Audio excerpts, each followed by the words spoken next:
yeah, I have like my gamer persona and then like my professional persona, and they're very separate. Yep. I'm a social worker. Nobody gives a fuck about what I do in that regard, anyway. But I also don't. I don't do social media outside of Discord, if you consider that a social media platform. I mean, I still have a Facebook, but I'm never on there. I mean, at least among like gamers, it's becoming a lot more popular, I'd say. Yeah. Yeah.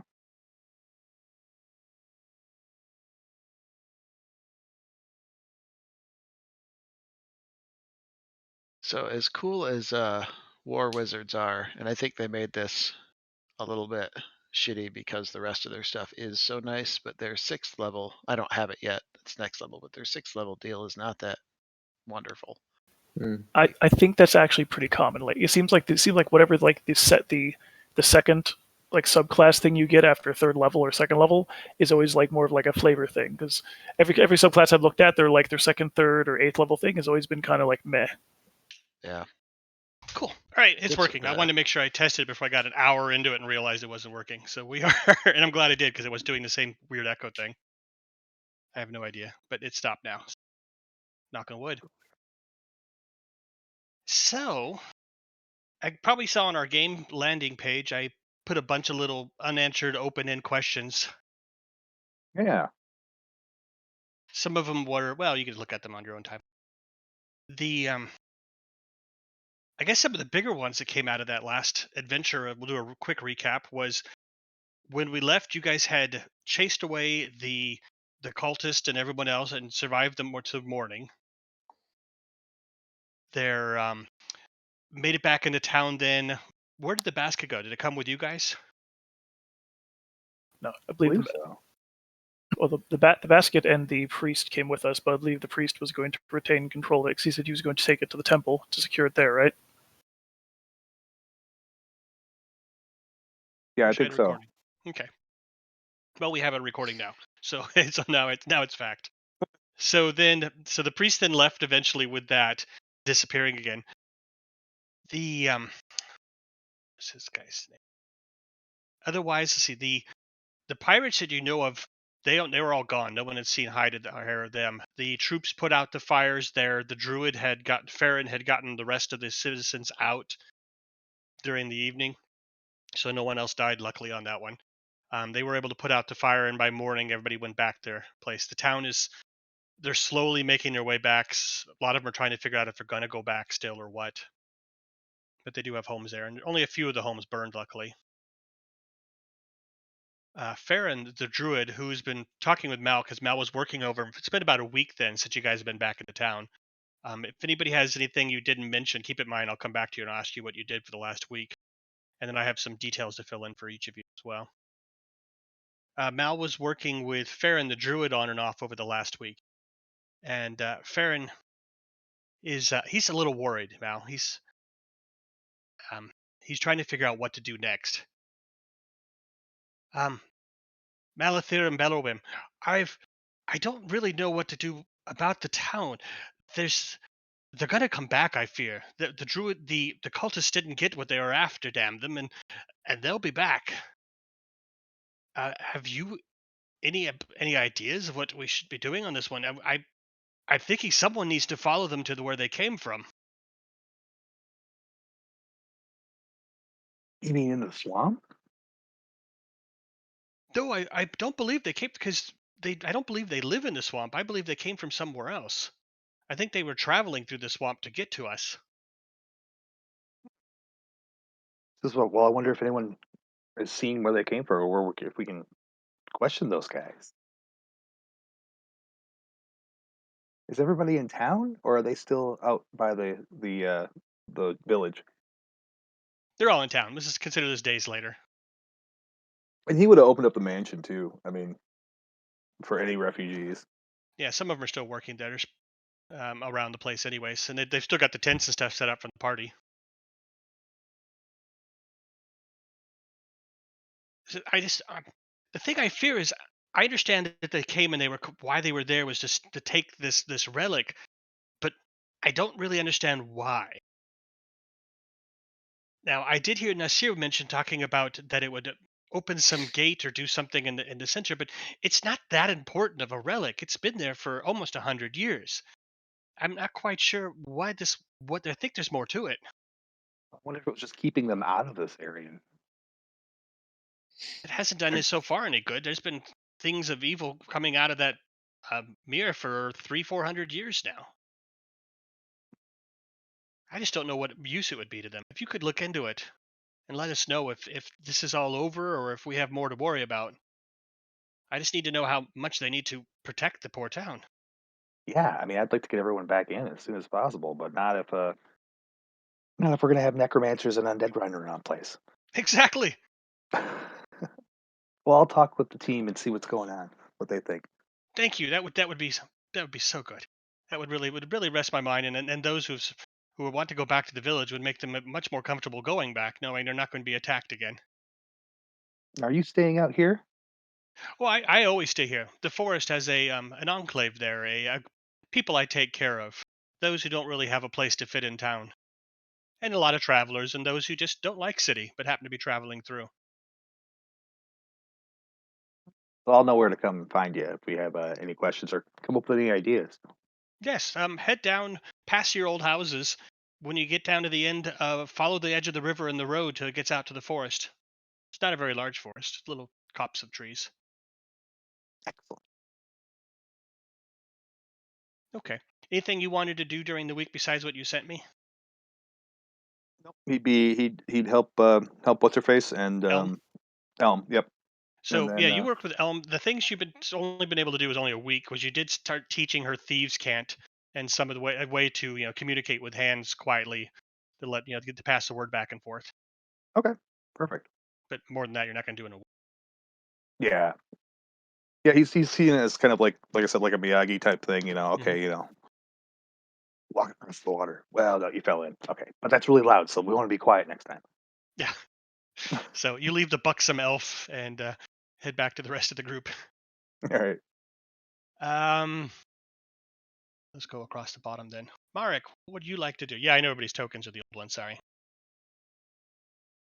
I think he'd probably just get back to work. Like working at the for the guard and doing his normal thing. Okay. Well, then it won't cost you anything for the week. Sweet. Uh, Orden. Aside from maybe spending evenings hanging out with Copperlocks, he holes up in the university all week. Um, Pretty much dark to dark, if not longer, studying and making connections and talking to whomever. Near the end of the week, when you head back to the academy, they you meet with a person, a young man who comes running on down, gasping for breath, holding onto a piece of paper. Master Orden, Master Orden. And he comes running down. He says, "I have a note from the dean. It's," and he hands you a little note. Trying to get gasp. Looks like he's been running for a while. Settle down, boy. Take a breath. He'll open it and read it right It's a away. long way. It was all the way up there, and we saw you from up there, and I had to get down here quickly. Lucky for you, I have short legs. He smiles and then looks like he's about to retch from running too hard. So the note then is from the dean, and it tells you that he's going to be out of contact for a while. He's going to go on sabbatical for some time, and he asks that you would work with his agent there, a master librarian, Solomar Genthal. I'll put the name in the chat.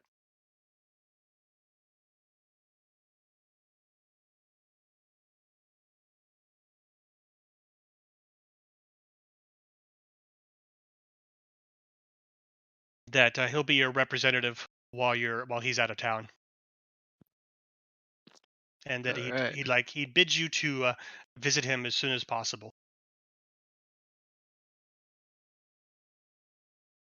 All right. Will do. This is as I'm leaving in the evening. This is you were heading there one day near the end of the Oh, week. So everything we talked uh, about during chat's already happened. when they say as soon as possible, they mean like divert there immediately or after I talk to the crew? No idea. I guess I'll divert there immediately. All right, the first person you run in, you head inside. It's a there's a lot of libraries and a lot of places and a lot of people. You know that there's got to be well over 300 students who go here. None of them consider themselves residents of the town. They are all students of the academy. The actual name of the academy, which I'm going to put down here, is there, which you've learned stands for the Academy of Sciences and Mysteries. Beyond that, as you head inside, the first one of the gentleman comes in. He says, "Oh, Master Orden, I'm sorry, the dean's out of town." It's just some I'm guy. actually looking for Master Librarian Solomar Jinthal. His grave? Wow, that would be strange considering I just got this note that told me to seek him out. Sure, if that's what we're looking at. The guy looks over at his colleague who's behind there. Frank, Solomar's dead, right? The guy looks back up. Mean the old librarian? Well, I would think he must be by now. Oh, well, well, if he's not dead, you guess check the library. And he says that the third floor one, the grand library. His office was in the back left, I believe. I haven't been back there since I was a child, though. Gods, man, is this university actually so large you don't know who's living and who's not anymore? There's some who don't come out as their offices as much as they should. Yeah, the guy chuckles. Yeah, it's been like 10 years for Solomar if he's still alive at all. Well, looks like I'll go solve that mystery myself. So finding the Great Library, which is like pretty much the left side third floor of this humongous building, you do eventually find various people, and you way in the back past a couple of other folks who are very confused of where you're going when they ask you who you're looking for. And eventually you get to an area which if someone directs you to, and you have to like wipe the plate on the door, and it actually does say Solom Argento on it. And the door slowly creaks open, type of thing, as you push it. A little bit of light coming in through a window, and maybe a bit of a lantern in the back, which looks to be magical. And you hear an old man somewhere in the back there. Is there someone there? Is he speaking in common? Yeah. Aye, there is. You've got a visitor. Seems the first in quite some time. What? That's nonsense. I had several bites. I think that was this morning. This morning, maybe. Are you Orden Cast? The one and only. Oh, good. Come in, young man. Come on. I'll meander in there, and I'm assuming there's probably like books stacked everywhere. Exactly, and not on bookshelves or Looking the for. vertical stacking books piled There's up. a, Looks like the reading piles of an old man all over the place. There's bookshelves here and there, but they seem to have more scrolls piled in them. There's a way you can weave your way between the various piles, being careful not to knock them over. In fact, make a dex roll. What is your dex? not great, not horrible. Just straight decks Yeah, or just acrobatics. no, not acrobatics, unless you want to run through it and dive over the top. No. Oh, good lord, Ooh, not a looky problem. there. So yes, you move your way very carefully over it. You almost knock one of them, you notice, but you move around the edges of it and squeeze through. Someone of much bigger build probably wouldn't have made it through here. In fact, you have no idea how a human would be able to get out of here. And eventually, in the back, you find a old man who's bent over with a pair of glasses, little spectacles on that are very thick, and he's got some little bit of light coming in off of a lantern, a magical lantern, and some filtering in. And he's got a book in front of him, and he has a pen, and he's taking notes or something in the margins of the book. Orden, I am Master Librarian Solom Argento. I am glad to meet you. The dean has told me so much about you and your crew. I have an Out. offer for you. I'd love to hear it. Well, the offer is this. From time to time, we like to have people of other talents and skills in our employ, and I've been told to offer you an honorary membership, you and your friends, into the Atemic the Musik, the mysteries. You will be well compensated. In fact, if you all find any historical magical finds, we will be paid to buy them off you at a very fair rate if you wish to sell them. We should give you papers then, which would then identify your positions with full honors as members of the Academy. And um, that would get you into places of nobility, and places of higher learning, temples, and all of those who recognize. Pardon. You would have access and aid in any research that you may all have. The full resources of our library and archives, as well as the experts on staff, would be here to help you for a very minor fee. That would free you up from having to do much of the research yourself. And oh yes, and of course the whole library and training of our school itself. If you have any need and would desire to learn of the natural sciences and lores, languages, anything we possibly could teach you, you would have them at how do you say, employee rates. There is places here for anyone of man of knowledges. We also have requirements for those with martial lore and those of the divine, collectors, and dare I say a few in the skullduggery. If you would speak it over with your colleagues, we would be most thrilled to have you on staff. I'll definitely talk it over with the lads, but I am confident that they'll definitely be interested in your fine proposal. Most excellent. There's these forms. And he moves around, pulls some papers out and stuff. Is to have you read through these, sign these, and have them notarized and bring back to me. It all has to be down and recorded. He hands you some papers and rolls them all up in a little scroll and pops them in a little bone case and hands you the scroll casing. Thank you. I We'll hope take you it don't from mind seeing yourself out. I have studies to get to. Certainly. Am I to bring these back to you once they're complete? If that would be so fine, or have an agent send them. It doesn't have to be personally delivered. Gotcha. Yeah, I don't know if you want the lads up here. The big green one might disrupt your books, disrupt your book piles. Oh, good Lord, no. Yeah, I would never be able to find anything again.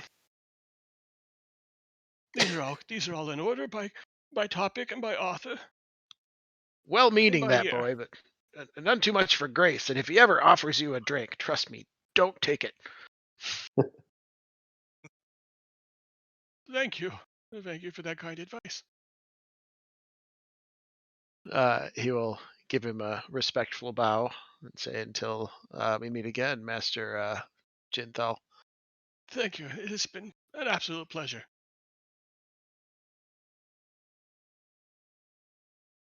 I need a drink after that one. It hurt my throat.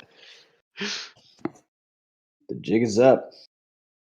It's totally gonna get that guy Um, to drink some of my magic wine too. All right. So, did you have anything else you'd like to do besides heading back to the groups?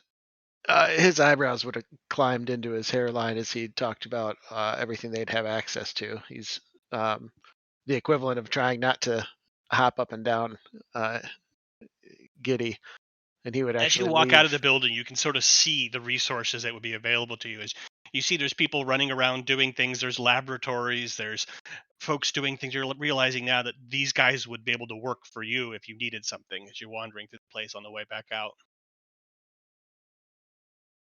That's awesome. He wouldn't even he would forego whatever he was about to do and go off to find. He'd probably go first in the seer, knowing that he would have the most interest, but then he'd track down everybody and let them know and get their signatures. All right. Did you Okay, find well, out what? Nasir. So did you find out what we would need to do in return for this? This sounds like a very good offer, but what do they wish of us? Hold on that thought. I want to get what you're doing before we go to him, Okay, that's fine. and then we'll because it's all happening simultaneous. I would, other than basically assuring that Elm is set up to basically learn whatever she can from Mal this week, I would be spending my time basically in whatever libraries libraries or whatever scholars were necessary to do research on the relic of Sirlali, the basket, trying to find out Okay. what it is and basically what it's guarding, since that's kind of a mystery. So you've been keeping pretty busy then there in the council chamber library. Remember seeing that in the pictures? It was quite a large library there, and it has all the history of the local area and so on. Um, you do get a report back the night before from your wisp. When's the wisp coming back? Anyways, maybe I shouldn't say that. Now, you said. Okay, yeah. So when the wisp gets back, it does inform you that it's followed several things and found many things out there. But it is quite the area. It's very large. It did though find the home of a black dragon that lives out there, and found that the dragon actually has people working for it, that they were humans and other ones. They look like adventurers, much like you all, and who were doing things for the dragon. There also is motion of down in the place called that he heard called the Drowned Forest, which is where he had followed that half orc druid to, and that druid has drawn other people to him as well now. That Rel, or his name, look it up again.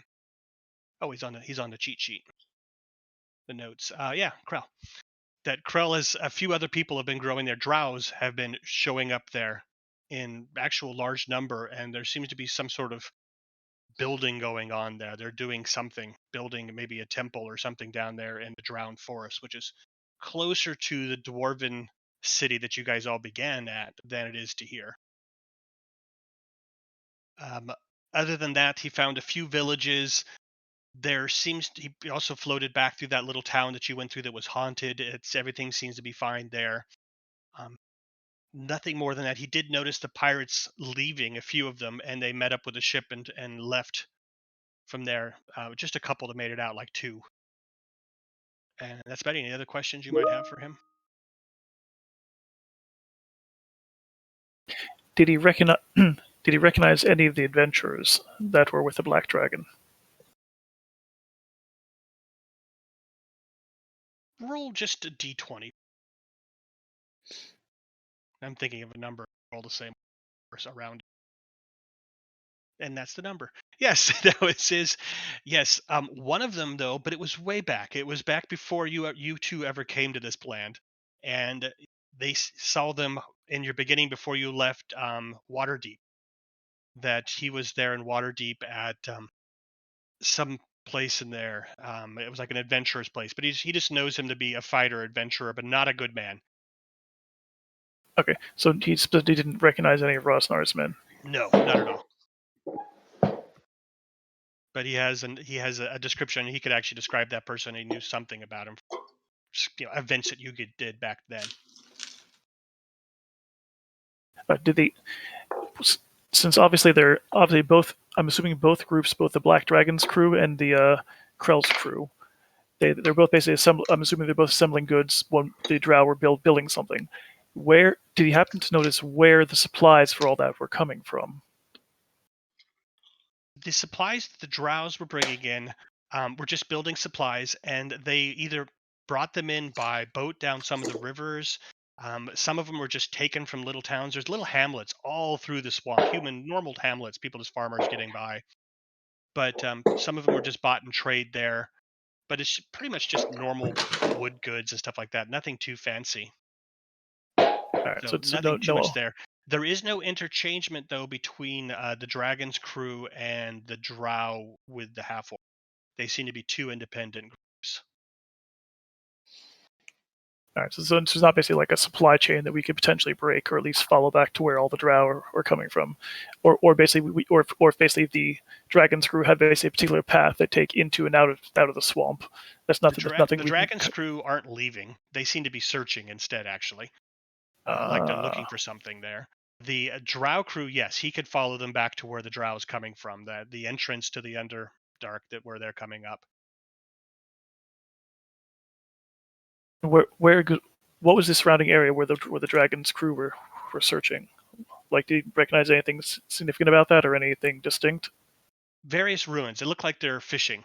They're just looking because they're hitting various temples and different places, old ruins, digging around in them like they're looking for something. but it's not like a search pattern. Just Gotcha. hitting up what you can find. So basically, just doing sort of a brute force search, just looking everywhere. Yep. All the Okay, old cool. ruins of the area. And there's lots of ruins because there's ancient civilizations that have been underneath this stuff. Okay. No further questions. Okay. So while you're there in the library, then after that day, looking through there, Abel Telehensis, the elf who was a member of the Zentarum, sort of sidles up as you're going through there. I see.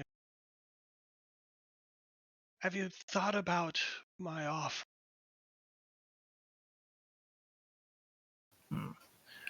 You'll have to refresh my memory. Which one was that?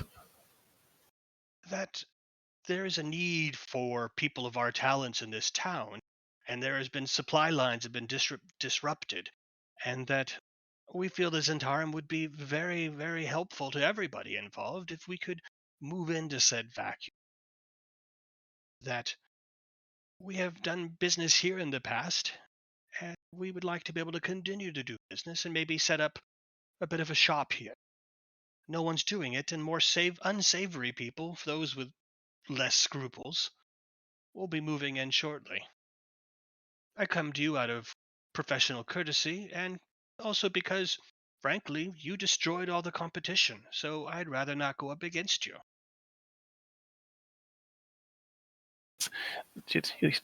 Nasir will sort of steeple his fingers in front of his face. It's like, that's a very interesting phrase, because that sounds very much like a threat, when you know very well that would not end for you.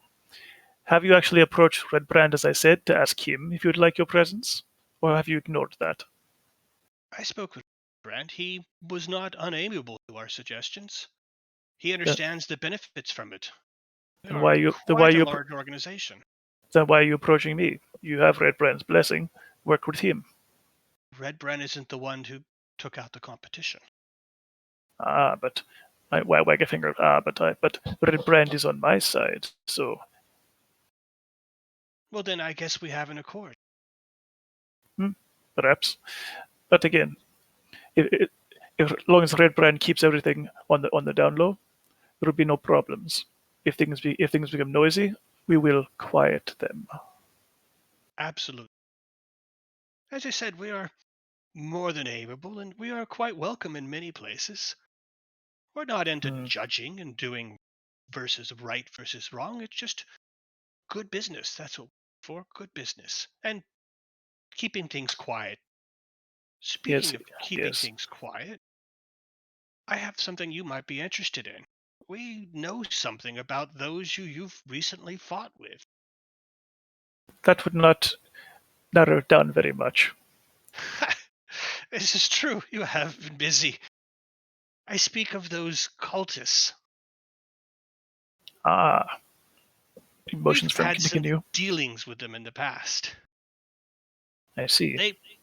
They're quite the collectors. They have an island off the coast, about 3 days out, and they've been buying things and we've sold them things in the past, mostly knowledge and maps and information. They had quite a hunger for old relics. And you see, there's this island that they all live on. There's an abbey on it. Abbey's a nice term for it, but there is a temple there, a temple to Orcus. They don't call him that. They call him Lord Tenebris, but it's the same. The same. And that these cultists, though, they've been collecting items of power. And he looks around, waits for someone to leave a little bit further away, and they hold these items of power in a vault. I've heard mentioned only as the Winding Way.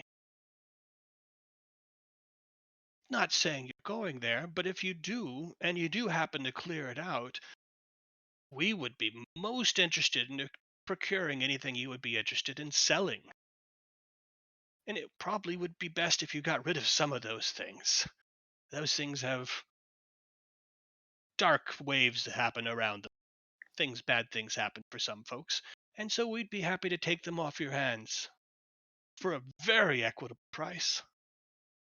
Just keep it in mind. I'm doing this as a favor for you to show the good graces and how we can benefit each other. Hmm? I see. Is that all? That's all. All right then. No. I wish you a good Thank you. journey. Thank you for this information. I give him a little bow.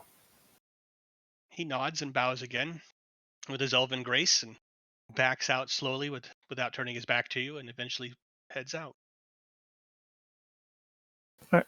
Back to looking at the basket of Cirilali. What are you trying to find out about it? Pretty much, I'm primarily interested in basically what the basket is meant to guard, since that's what the priest said. The basket is essentially the key to guarding something in the swamp or keeping something going. I want to find out about that particular thing because I'm assuming that they don't care about the basket itself. They just care about the thing that it's guarding. Yeah, the basket itself is a relic that was given to the town. It's actually listed here. It was the big noted event when Cirilali actually walked the earth. She was not a born goddess. She's what they call an exalt, a demigod in Greek terms. And she's someone who was raised up, a halfling who was raised up into her god's blessings. The basket she left behind as a gift to the town there for taking care of her when she was traveling through. It has basically divine favor over it. It has a few tricks and stuff it can do that they've mentioned, how it can summon food and the shell that you saw and so forth. But how that would have any effect otherwise on an area that besides just the goodness of a divine relic doesn't really make any sense at all. Because there's lots of divine relics out there and they're not holding back any good and evil. So, despite what the priest said about being there's some kind of connection between the basket guarding something, that doesn't the research is not It agreeing doesn't with pan that. out. All right, understood. So the priest is either ignorant on it, or or told wrong, or doesn't have a clue.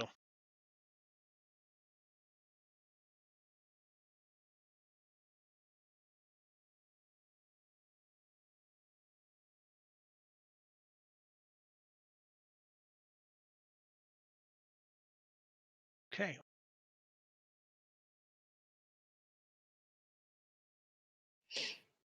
Anything else before I move on to Nope, Thorin? nope. I think I'll be going to. Is that priest still in town? Yes, Deacon Diggle is definitely still in town. Okay. Yeah, I think after we convene He's probably in the building. at some point I'll be going to grill him to try and basically get more information about that, considering the inconsistency might be important. Okay. Thorin, you still there, Brandon? Oh, yes, sir. Okay. Didn't know if we fell asleep on that. We left you up for last. So while you were there in A town, little what are you bit. going to do for the fill the days during the week?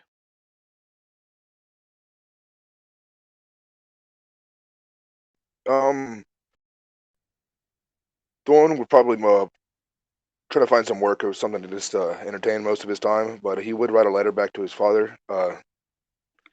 Just seeing as his brother messaged him, sent him once a letter about especially that long name, the Nartho.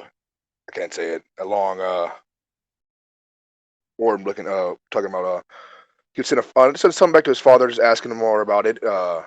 I couldn't Saying that pronounce it either, so don't worry. Okay. It's it says not mentioning that we found it, but just a little more curious about it, and also just to mention the talk of dragons about, and to see if he could does offer any help, especially with the back with Time Mother, the Dragonborn country, to see if he can just find any help with especially with the dragons and stuff like that.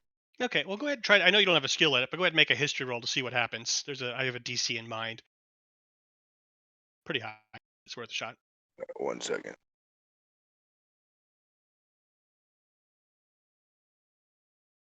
No, I'll be damned. Oh yeah. So yeah, you actually happen to stumble onto an old sailor who works down at the docks that you were chatting with while you're trying to find someone to take a letter up to Neverwinter. And a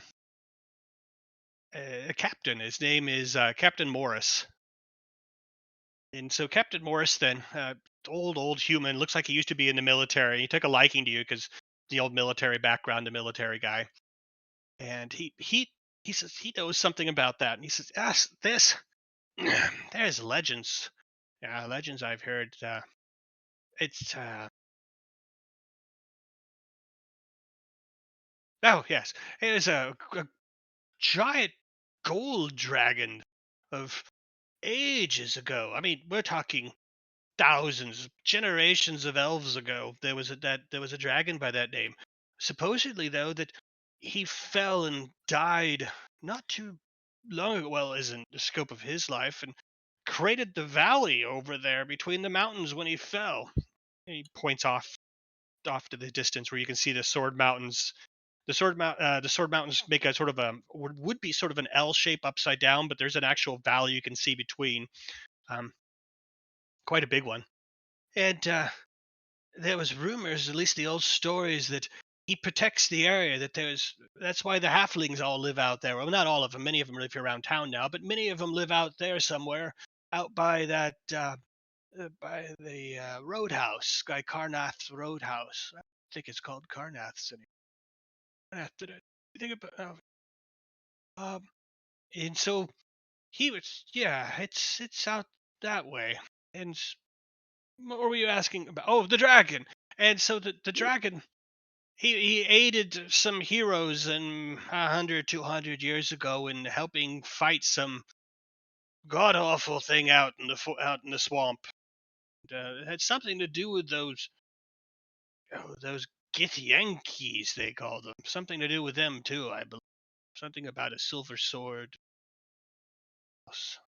But yeah, he's long gone by now. He's dead. He's, oh, don't you all have a boat? He says out of the blue. You have a ship, Yes, don't sir. you? Yes, sir, we do. I I thought that was you. The You were vessel the is in ones it. that dealt with those smugglers off from by the mansion and the ghost. The ghost is Oh, the name of the ship. yes, sir. Beautiful vessel it is. Well, you're very generous, but I'll give you that. Um, it's so. Hey, Doran fuck takes you. his revenge a little bit. He's like, whoa, man. Well, Shots it fired. was a smuggler's ship. I mean, it's not a ship of the To line. be fair, But yeah, it's better than I personally own. So yeah. Um. So I've heard there's some things going on with you and pirates. What was that about the pirates? Slams his head of you. Pirates! The pirates that was sunken. Yes. So there was this island off the coast, and the pirates had attacked it recently. And oh, I'm not good at these things. I could remember all the details. So there was this island, and it had to do with the lighthouse keeper. Oh, you should probably go see one of the younger men in town. But there was a message for you, and I was told to bring it back. And now, curse me, I can't remember the details now. Doran starts chuckling, pats him on the back. you're doing just fine. You said there was a letter. Yes, a letter. It was given to Salamar, the young man on the council. He can't be much more than a boy. I don't even know if he has a beard yet. And anyways, there was something about pirates and the pirates sacking some island, and there was fires and then the pirates got taken out by the navy, and Major Ursa, who owns our lighthouse, saw all this, and there was some message that he brought that was sent here, and it was for some reason or other they wanted to give into you.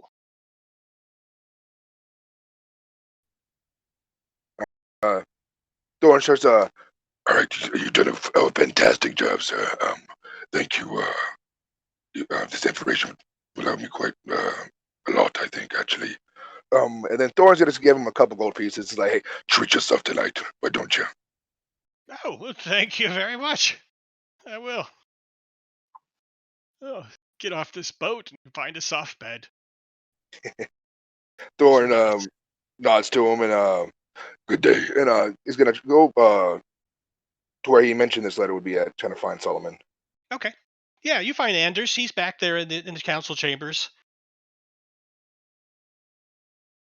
They're Uh, all chit chatting there. They're actually having discussions, not formal ones, but a bunch of the council members together.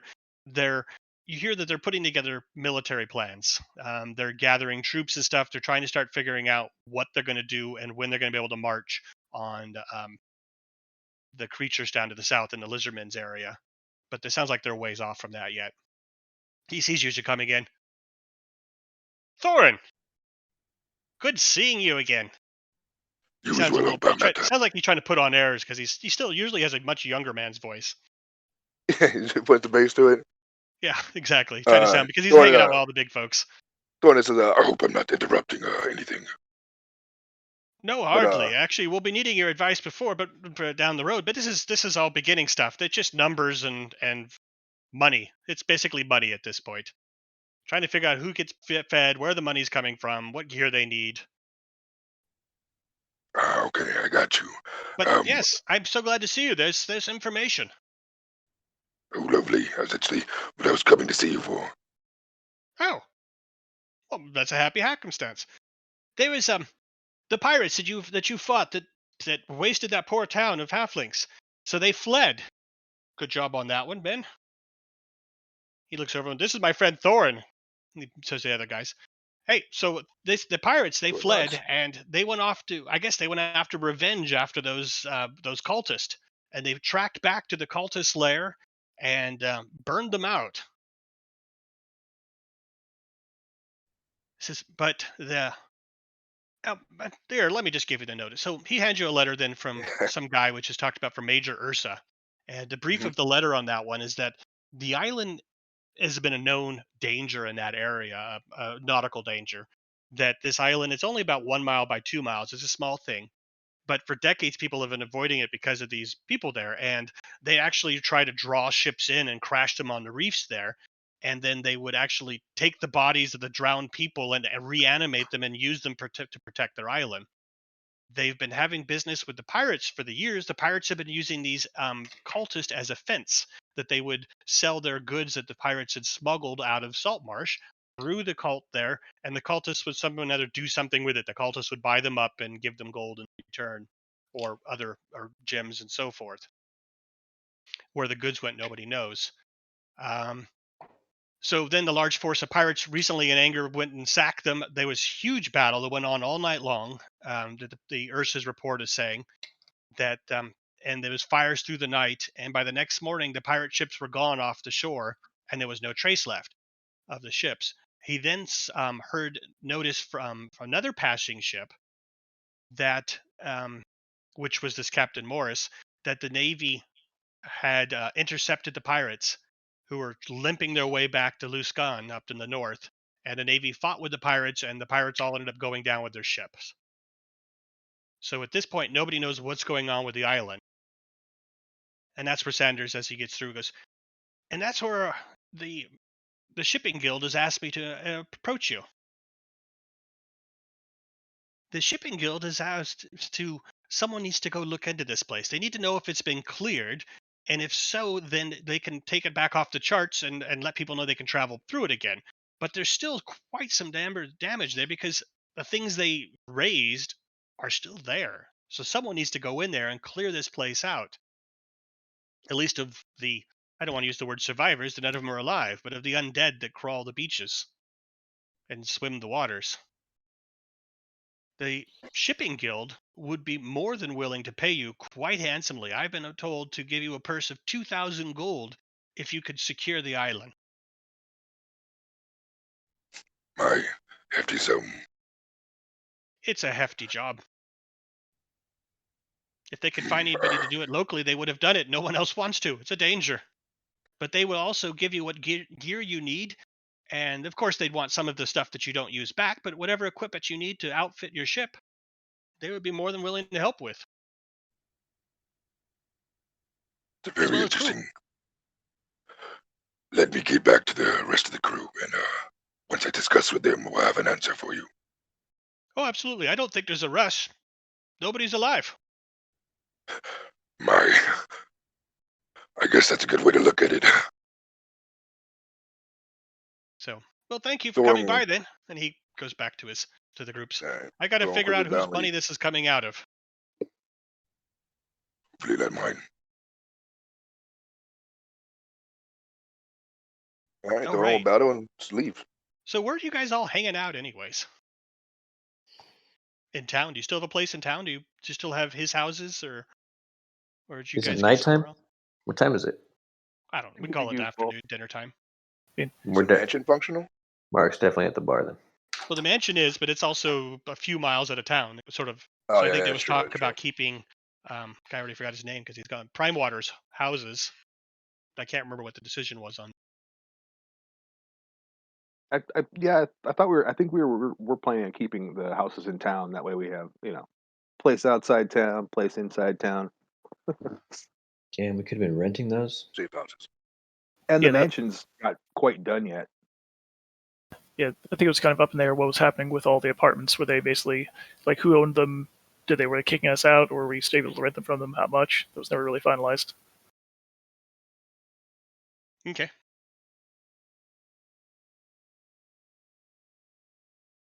Someone probably at a bar as well.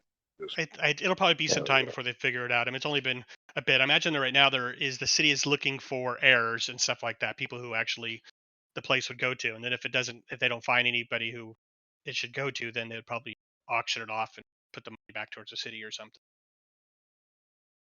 So right now you could just stay there. Okay. All right, then I guess we probably at some point would all meet up for dinner to sort of trade notes. Yeah, I think that's probably a good idea. Sorry, Mark. Brought no notes. My bad. Yeah, are we not sleeping in the mansion yet? We could. The talk was that it would take so long to get back there that people would probably be doing stuff in town and then going back to the mansion on weekends or something, or when you don't have business. Was it like an hour walk or is it Yeah, it's longer like an than hour that? walk. Not that that's a big deal, especially for people in that time. Right. It would probably be nice to have a place closer for the nights you couldn't quite stumble home, though. Yes, I don't want to stumble drunkenly 3 miles home. Striking it. Well, Orton would stay at the mansion, especially once he's got this handy dandy new spell of his. But I'll save that until you're done with Merrick or whomever's left. Okay. Well, yeah, we don't need to rehash everything. Everybody heard what was going on, Mhm. unless there's anything anybody wants to add. Whenever Orton leaves the university to find whomever, as he rides up, I gotta show you guys this. So you got Phantom Steed, and you get to choose what you want the steed to look like. Does it look like your And old dog? no, humongous. How way though? better than that. Although she's still Wait. around, probably keep her at the mansion. Awesome. It's like a giant boar. Massive tusked boar, yeah. That's That badass. is cool. And it's a large creature, so with Orton on it, he'd look tiny, which I just think is funny. That's rad. Yeah, as soon as we all kind of would get together, I think Mal would definitely explain how the druid was looking for. Or actually, it'd probably be a good idea if we kind of figured out where these cultists were coming from and keep them from taking out the halfling village because the halflings are going through our stores pretty quick. Our stores are eating our food? Well, they're staying at the mansion. I mean, it's the least we can do. They Put aren't those out fuckers to building it. work. I mean, put your kinsmen to work. He gives them an eyeball. Yeah.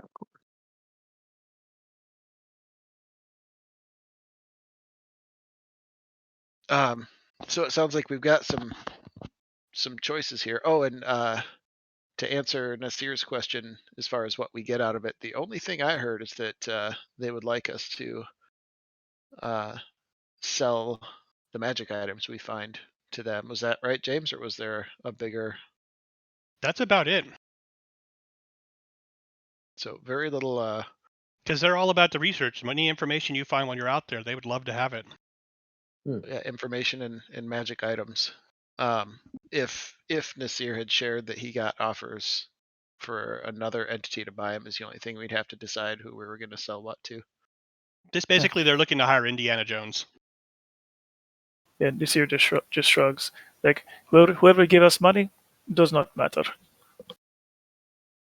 you think If they'd let me learn some new spells eventually? Well, it sounds like we'll all be members. They'll let you have your pick of whatever resources they have. Yes. For that reason, I would love everything to go to the university, but I'm biased. I'll do what the group thinks is best.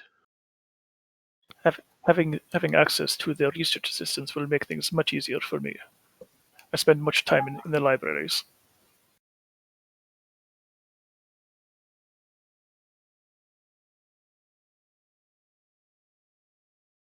That Phantom Steed goes really fast too, so I think he would stay up at the mansion, and also keep an eye on all these damn halflings running around. No offense. to them.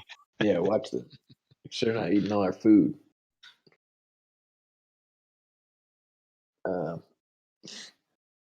Mark would be down either way with the magic items.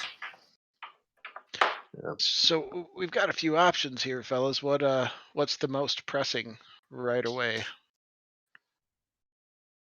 Well, if we don't want our friends to be eating us out of house and home, maybe we should see if we can't secure their home a little bit. That's my vote. Now, James, you said something about there was some sort of deal going on with the pirates. Do we know about that as well? Yeah, Thorn would fill everybody in on that. Yeah, Mark's definitely like curious about the pirates because So, if I'm hearing right, James, you said that this is pretty much like the cultist base of operations, or Exactly. oh yeah, so Thorn would share that definitely with the party. Telling him that Anders was telling him about off the coast. Somebody named Ursa Major found Major Ursa. They found a bunch of pirates. They attacked the cultists, and then as the pirates were leaving, the Navy finished them off. But nobody knows what's going on the island. So we've got a good reason to think that that's the cultists' lair, so to speak. That's what Thorn is getting at. Yeah, that's what Thorn is thinking. And it sounds like, Mal, that's where you wanted to devote our attention to, Yeah, it'd be nice to get those guys home. for sure. So Anyone one opposed? one Sorry. thing to keep in mind is that as I've told Mal, I believe there are three major powers working in the swamp. There is Orcus, there is Lolth, and I believe Tiamat as well. Or all three, I believe, have sent agents down into the swamp looking for something, attempting to find something. I believe that thing is basically some way to bring their power through into the prime material, or perhaps to resurrect something there that they can use to further their own power, something to benefit them. And keep in mind that one island is the center of the cultists of Orcus, and they left a vault full of relics there. If we can secure the relics, we can deny them that power. That could be very important. Also, keep in mind, based on the pieces I've been able to put together, I believe that island is also the island where Sanbalay's mentor, Lythanthius, is also. So I assume he would still be alive, so we have to deal with him as well. Because I believe he was the one who was helping to raise the dead. So and I also believe that one necromancer we fought at Thornbriar, I believe he would be there as well, most likely. So the necromancer and Lythanthius, the druid, as well as whatever undead are left behind, and whatever cultist would be what we'll be facing, most likely.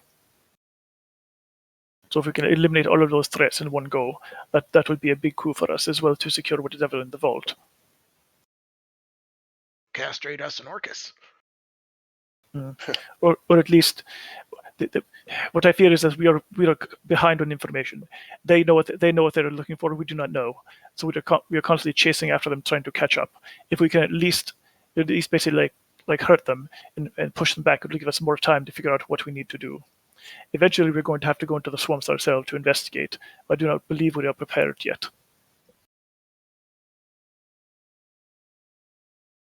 Yeah, I would make some more of these orbs before we do that. Definitely, especially since there is a dragon, and I.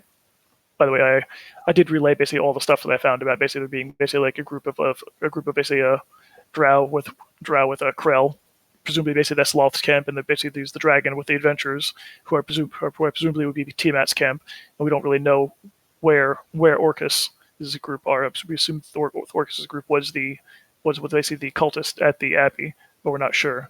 We assume that he would also have a presence in the swamp too, but my wisp didn't find anything like that. So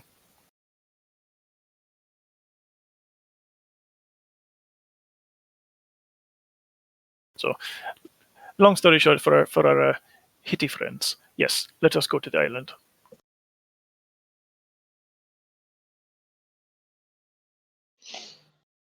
Didn't Andrew say he'd outfit the ship? Maybe we can get a new slide. Double slide. Yes. Yes. He offered that and the 2,000 gold too. Thorne's going to mention that as well. Win-win. Yeah, Mark would definitely be partial to the pirate adventure, just because he knows that his or his human dad is a pirate. He doesn't know much about where he's at, but the opportunity to like see more pirates and hopefully cut off his human dad's head Yeah. would be. Just keep in mind, there's no pirates left. All the pirates left the island. Oh, they're gone. Oh, I thought they were. Yeah, basically, still some there. Island full of undead. Yeah, cultist undead island. Pirates attacked, killed most everyone, limped off, got killed by the Navy. They did too. Now just undead. Oh, I thought some got away or something. Okay, cool. So They then did. Navy took care of them. Oh, sweet. Hey, Never maybe we mind. should visit the church and get some holy water too. I Yes, heard that's good against undead. Fire. indeed. If nothing else, we should get at least a barrel of holy water to bring with us. Maybe we can How borrow the picnic basket. how would you create a vial of holy water? Is that something that would be able to bless with just a little skill as a cleric, or is that something that's a specific spell? Yeah, because there's like a pantheon, so like it's like that, like in a Are you vampire movie or something. by Raw? The player's handbook basically has a methodology for creating it using basically like the 25 gold pieces worth of powdered silver and one first level spell slot, and you could also use the ceremony spell in Xanathar's to create holy water, which is essentially the identical procedure. The first level spell and requires 25 gold pieces of Gotcha. powdered silver. So it's Well, kind if of we need expensive. that- Yeah, it sounds like it. I have to imagine the vials would probably cost at least that, though. Yeah. But yeah, basically, if you make it or if you buy it, I think it's actually the same. I think it's 25 gold. Oh, okay. Unless the vials are 50 in the store, I forget. Gordon would be happy to bless as many vials as we need for sure. Yeah. Sorry, James. Just so I'm clear, is this so? We did 1 week of downtime. Now we're discussing, and then there's an additional one coming up. That's if you decide, depending what you want to do. If you're going to if you want to head down to the island, it's going to take a couple of days to get everything on your ship, and I was figuring it'd take a week to do that. Gotcha.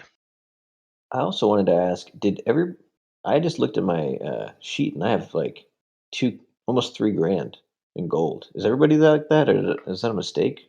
I used to be until I scribed a bunch of spells. Now I'm. Oh, okay. back. So I got we're about the same as well. okay. Yeah. Cool. So we came up at some point. I don't remember Yeah. making that much money. Cool. Yeah, Mal blew a bunch of gold. You're Sweet. a fighter. What are you going to spend it on? Go get drunk. Yeah, I know. I was like, a catapult. I'm gonna make a catapult for our for our ship. Yeah. This year's been basically bleeding gold, paying for housing, and hirelings, and a lot of research time.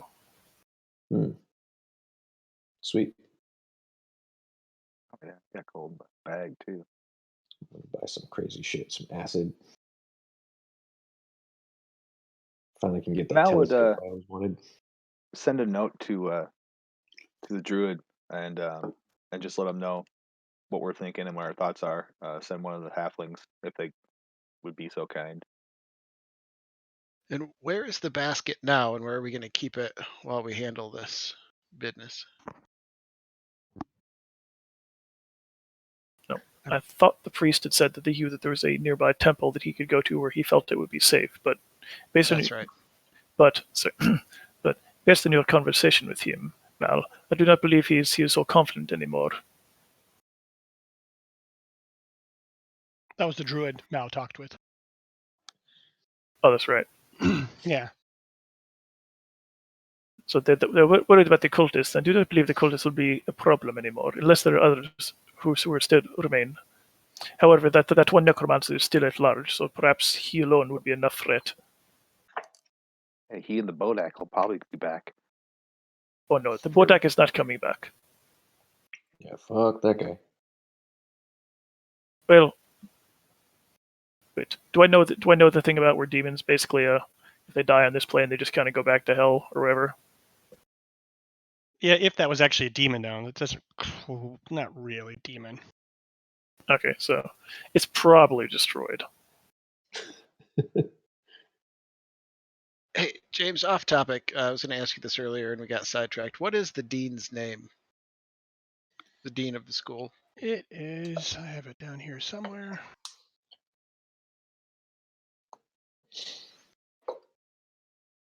Oh, it's on the other map.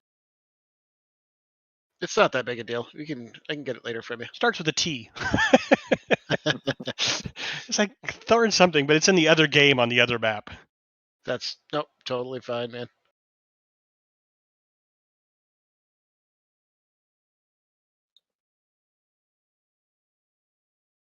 Oh wait, I have the other. If you zoom out the game map quite a bit, probably Whoa. to figure we go to here. Well, maybe all the way out. Whoops.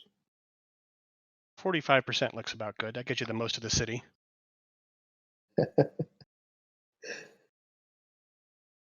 How does that even work in the game? I can't even. What's that? I'm wondering how a chariot works in the game. Like, what do you do with it? It's so You're gonna buy a funny. chariot? Well, I was looking in the player's handbook at all the crazy stuff you can buy. I was like, a chariot for 250 gold. It's just funny. I assume we'd use like the mounted rules. Yeah, right? Seems crazy. So a quick tour of the town to get you some locations where we move on real quick. Cool. The forest is over here on the far, is that east? That is where the druid lives.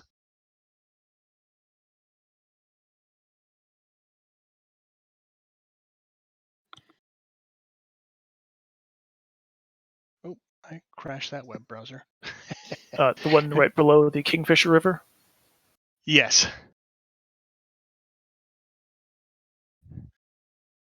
For point of scale on where things are, this location,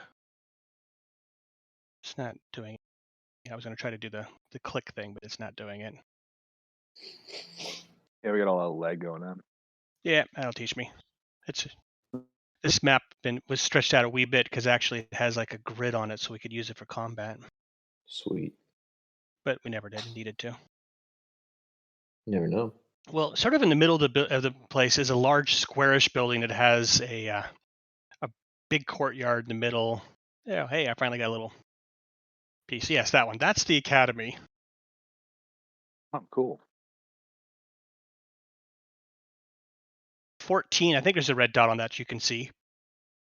North of that, is there a red dot you can see on that building? 14. Yeah, on that's okay. that's council, right? Yeah, that's the councils. And your guys' houses that you're staying in are like 2 buildings to the right of that. Sweet.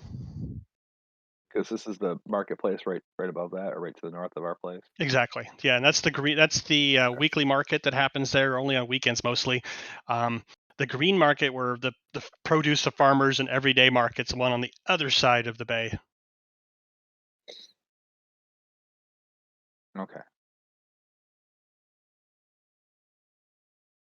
And that's that.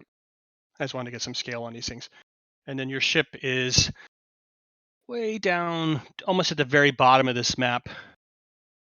Yeah, like Down Star in this area. At Yeah, the Star Wharf, right? Or Star Pier. exactly.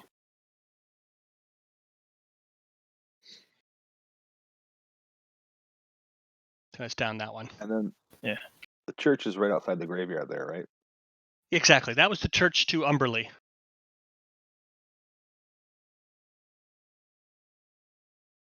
Which had a nice, which is an evil god, but had a very nice cleric who wasn't evil.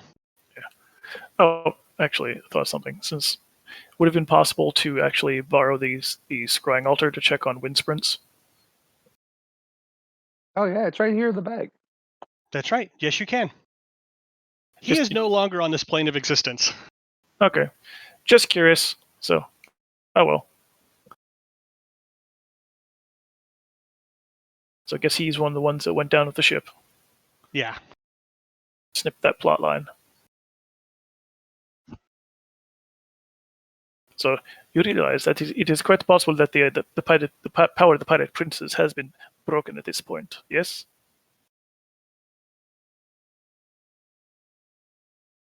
That'll make the sea a lot safer, huh? Indeed. Also make us safer as well. Does that mean we get to go sailing more? If there's any place to sail to, of course.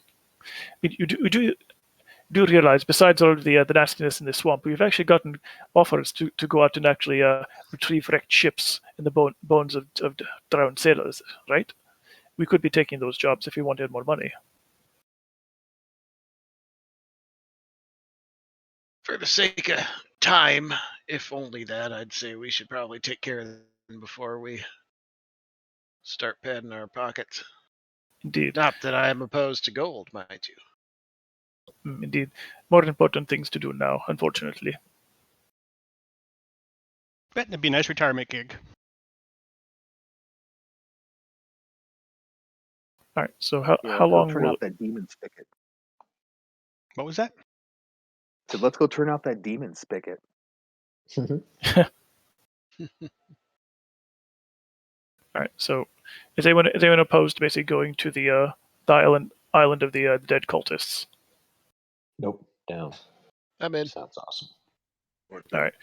So we have one more week of down. Well, technically we don't really. We have as many weeks of downtime as we want because we haven't really decided what to do next. But how long will it take us to get the ship outfitted? About a week. That's to get the crew in. There's a few people coming in by ship who are going to help, and so forth. Because you don't have a standing crew, otherwise you have to pay for them. Okay, so 10 days. Yeah. Does Best want to go? You said 10 days for a week. I thought that in the player's handbook it called 5 days were a work week. Xanathars. It Oh. does. It does, but technically, like a full week in Forgotten Realms is 10 days. So I guess in that case we could consider do 2-for-1s when it comes to doing downtime. Yeah, it's weird because because basically the player's handbook has everything work off of 10-day weeks, but then basically they call a work week 5 days. So I don't know if like just people in Forgotten Realms are really lazy or if those two don't really 5 days jive. off.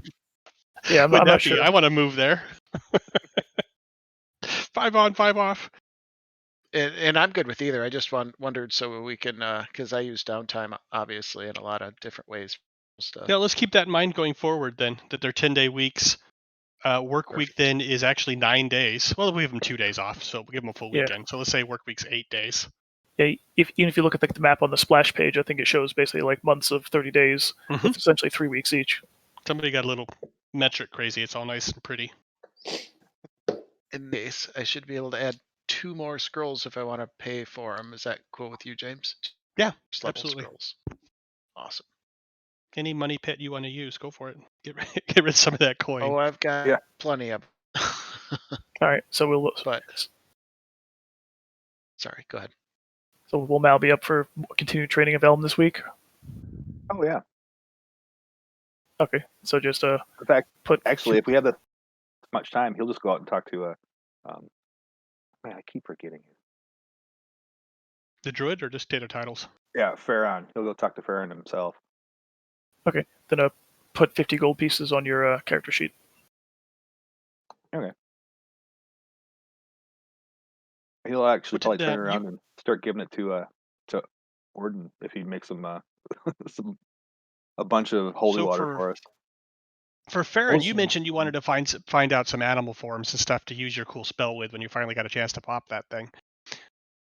Are you looking for a bunch of little ones that are cool, or one big one, or? He's kind of about anything. I mean, he's heard tales of this great druid who would travel around with a retinue of giant frogs, and there's all kinds of different just animals that he probably hadn't run into. He's probably been through forests and whatnot, but any animals that Brown might know of or whatnot that would be that would be particularly helpful in a fight, especially against undead now.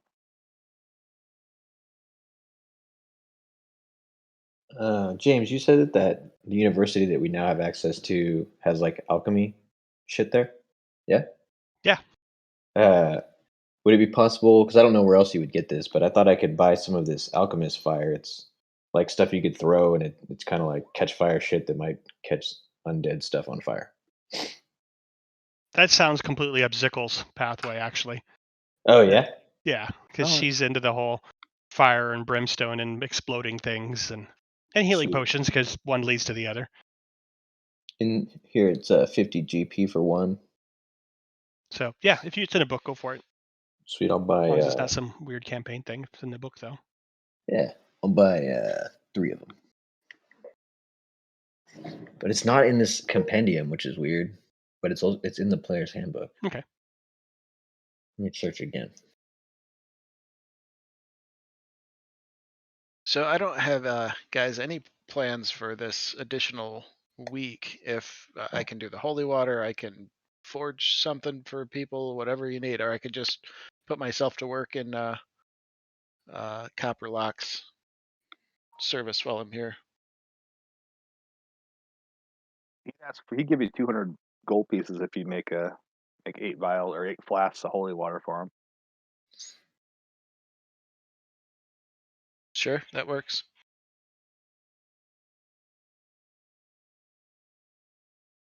Farron teaches you the forms of giant owls because it's one of his favorites. That sounds like fun. And he also introduces you to elks. Okay. Can you turn into critters? Do you have a polymorph? No, he's got that summon animal spell from Sambalay that he doesn't want to waste because he knows he thinks it's a pretty high level spell, and so he doesn't want to call a bunch of squirrels and so he's looking for advice on different kinds of animals that he could summon with it. Because the owls are cool in that those are 1/4 meta playing is 1/4 CRs, so you can get a few of those, like 8. Perfect. Giant owls are 1/4? Yeah. That's They pretty probably cool. pick me up and fly me around. Oh, at least. Yes. As well Is as it that spell or the other one where you either get to call the size of the animals or the type, but not both? Like, depending on how James runs it, but usually the DM does one or the other. But I don't know if it's that spell or a different one. it is for some game worlds. You get to say, "Oh, I'm going to do CR 1/4." And a lot of GMs just say you can call what you want. I'm fine calling what you want if you're a Nice. druid. Very nice. All right, so Any of it you T-Rex, could, T-Rexes and pixies all the way down. If you can meet them. Yeah, I know, huh? Yes. If you can meet them. So We've I could see when have an adventure to go find a T-Rex. That might be fun, but that's we've why met he got pixies. elks. We've met pixies though. You did. So but he can't come conjure pixies because he only has animals, and pixies are a whole nother spell. Yeah, he doesn't want to waste it, and he likes hanging out with Farron anyway. I think they're considered woodland beings, a different spell. Big item wise, if you ever needed a big one, because you can go all the way up to 2s.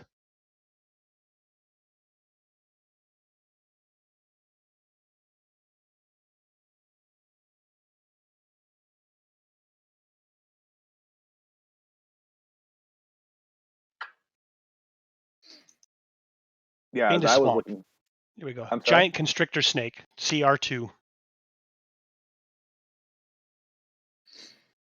Hmm. Yeah, when I was looking it up, for myself, I'm like, oh my gosh, I want to summon a couple pterodons. Yeah, but it's got to be something you actually know about. Exactly. That's why he's doing a little research. Giant. Remind me the cost for potions of healing. I don't have any. I should probably. Well, I don't have Yeah, much I gold was left to right spare. about to But say that. I'll buy I'll some. buy you some. Yeah, me too. I was about to buy like 5 for everybody. I'll give them to you if you need them. Since I think that would be at Zickel's shop anyways. I'm already there, right? I think they're where are they? They're not on here. Oh, potion. Potion of healing is 50. get, get those half price, James, or just From Zickle, the healing potions, yes. Oh, really? Sweet. Yeah.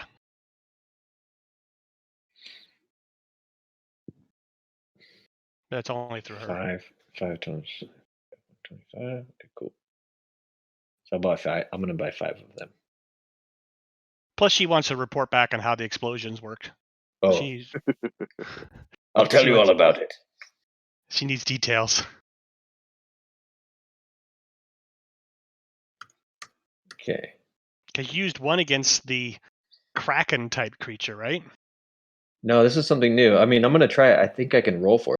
No, I mean the ones that she gave you. What did Thorin end up Yeah, blowing up with those things? Yeah, we threw one in the Kraken, and then we use one as like a flashbang for some druid from Drow, and then I think that's all we've blown up so far.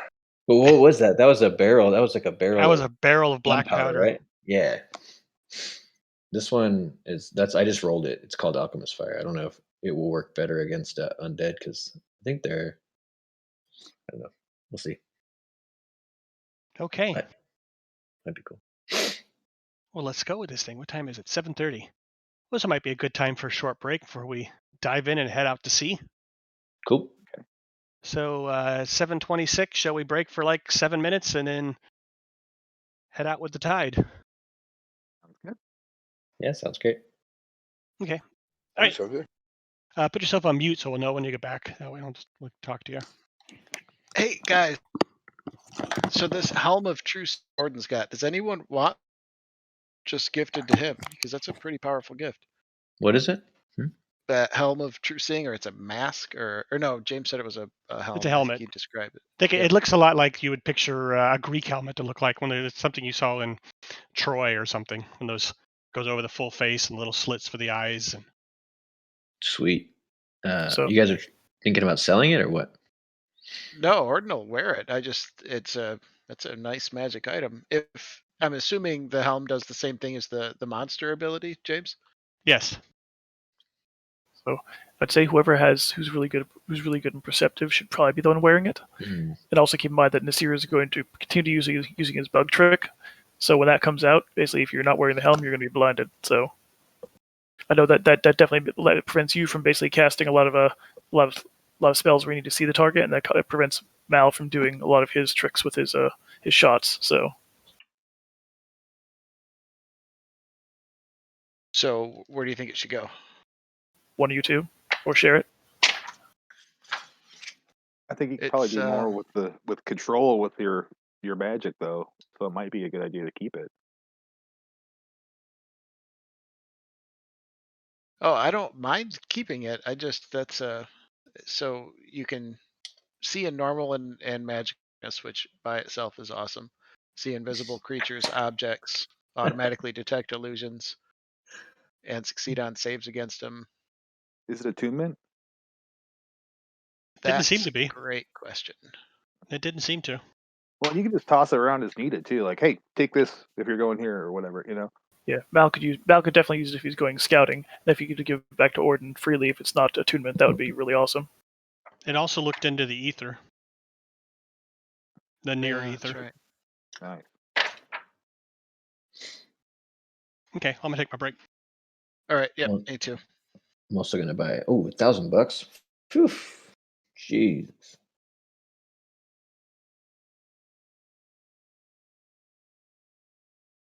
Fuck that.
I have to remember to stay off of Pandora. That's all paid for. That's copyrighted. I should not be streaming that. Is that a problem even if you're just like recording it for personal use? I don't know, because it is being streamed. Being a teacher, I should know better. It's one of those things. Like, oh, I mean, they could That's just fair. shut you down. Yeah, James, I did type a few things in that I wanted to do Okay. during the week of downtime. I'll look at it. Sadly, I've got more than a couple cease and desists over the years. I don't seem to learn. Oh, really? Yeah, one was way back in the early days of I scanned and posted some GURPS materials and put it onto a forum because we were all talking about gaming stuff. I said, "Oh, I've got that here," and I posted up, and I got an actual written letter from the law firms of Steve Jackson Games. It's like, oh, okay, sorry. Wow. Yeah, he didn't. He took things very seriously, and a couple things like that over the years.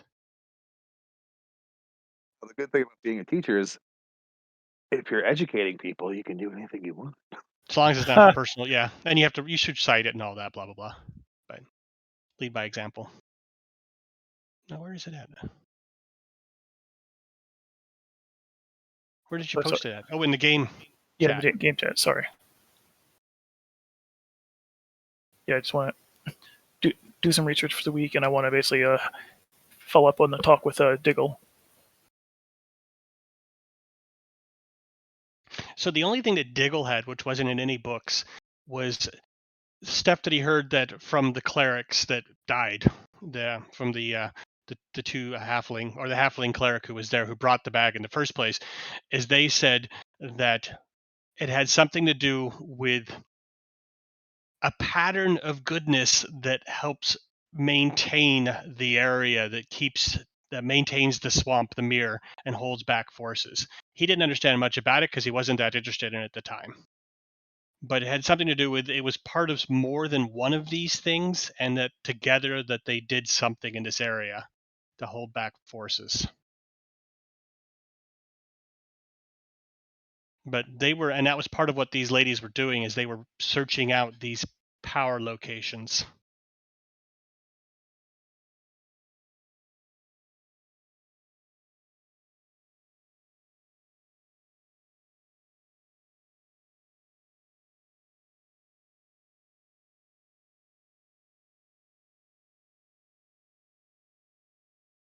As for hiring people, let's see. Damn it! Sorry, I've not been hitting my button this entire time. I forgot I wasn't on push to talk. That's So basically, the basket itself basically helps maintain the town, because the town is part of the pattern of goodness, the places of power that help hold back the whatever's going on in the swamp. Is that right, or is that wrong? Something along those lines. The only other thing you can add to it is he did hear the ladies call it a weave of goodness, but he thought maybe they were talking about the basket, or maybe there was other things. But there's these multiple locations that they were looking for or had found. Again, it wasn't something he knew too much about. Okay, so it's not so much the basket's important as much as basically the basket helps protect the location, of which Thornbriar is one of them. Yes, that seems like a better way of putting it. He agrees So with you on that. All right, so we need to basically do something about Thornbriar then at some point, instead of basically worrying about the basket. Gotcha. Yeah, get the basket back there if we can. Yeah, and help bring it back into basically balance. Basically fix it up, get we get dead buried, get people moving on with their lives. I guess we need to keep the good vibes flowing. Would be, I guess, the way it works, and we need to find out where the other places are, because I'm assuming the other places are being targeted as well by Orcus. Yeah, get them out of the mansion.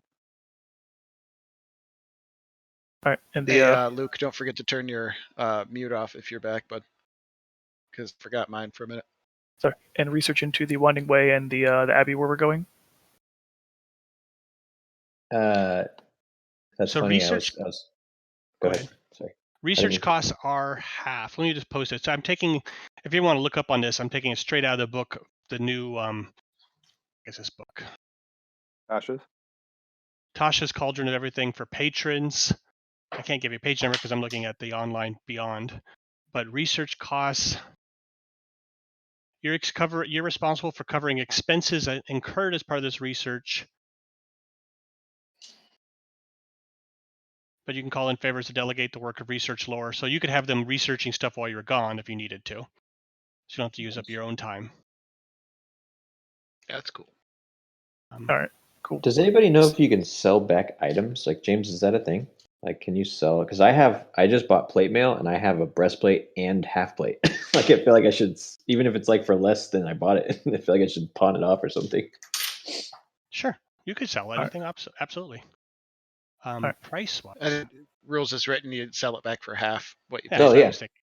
That's perfect. Okay, I'll do that. Let me. All right. So if I did personal research in the council library and I had basically someone in the academy doing research on my behalf for this week, how much would that cost me? Let's say half of whatever it is in the book. Do you happen to know So what that number is? I think it's 50 gold piece a week baseline, and you can basically put more money toward it to up your roll. But my roll is so terrible that I'm not going to worry about that. Okay, So like let's 20. call it 25 then.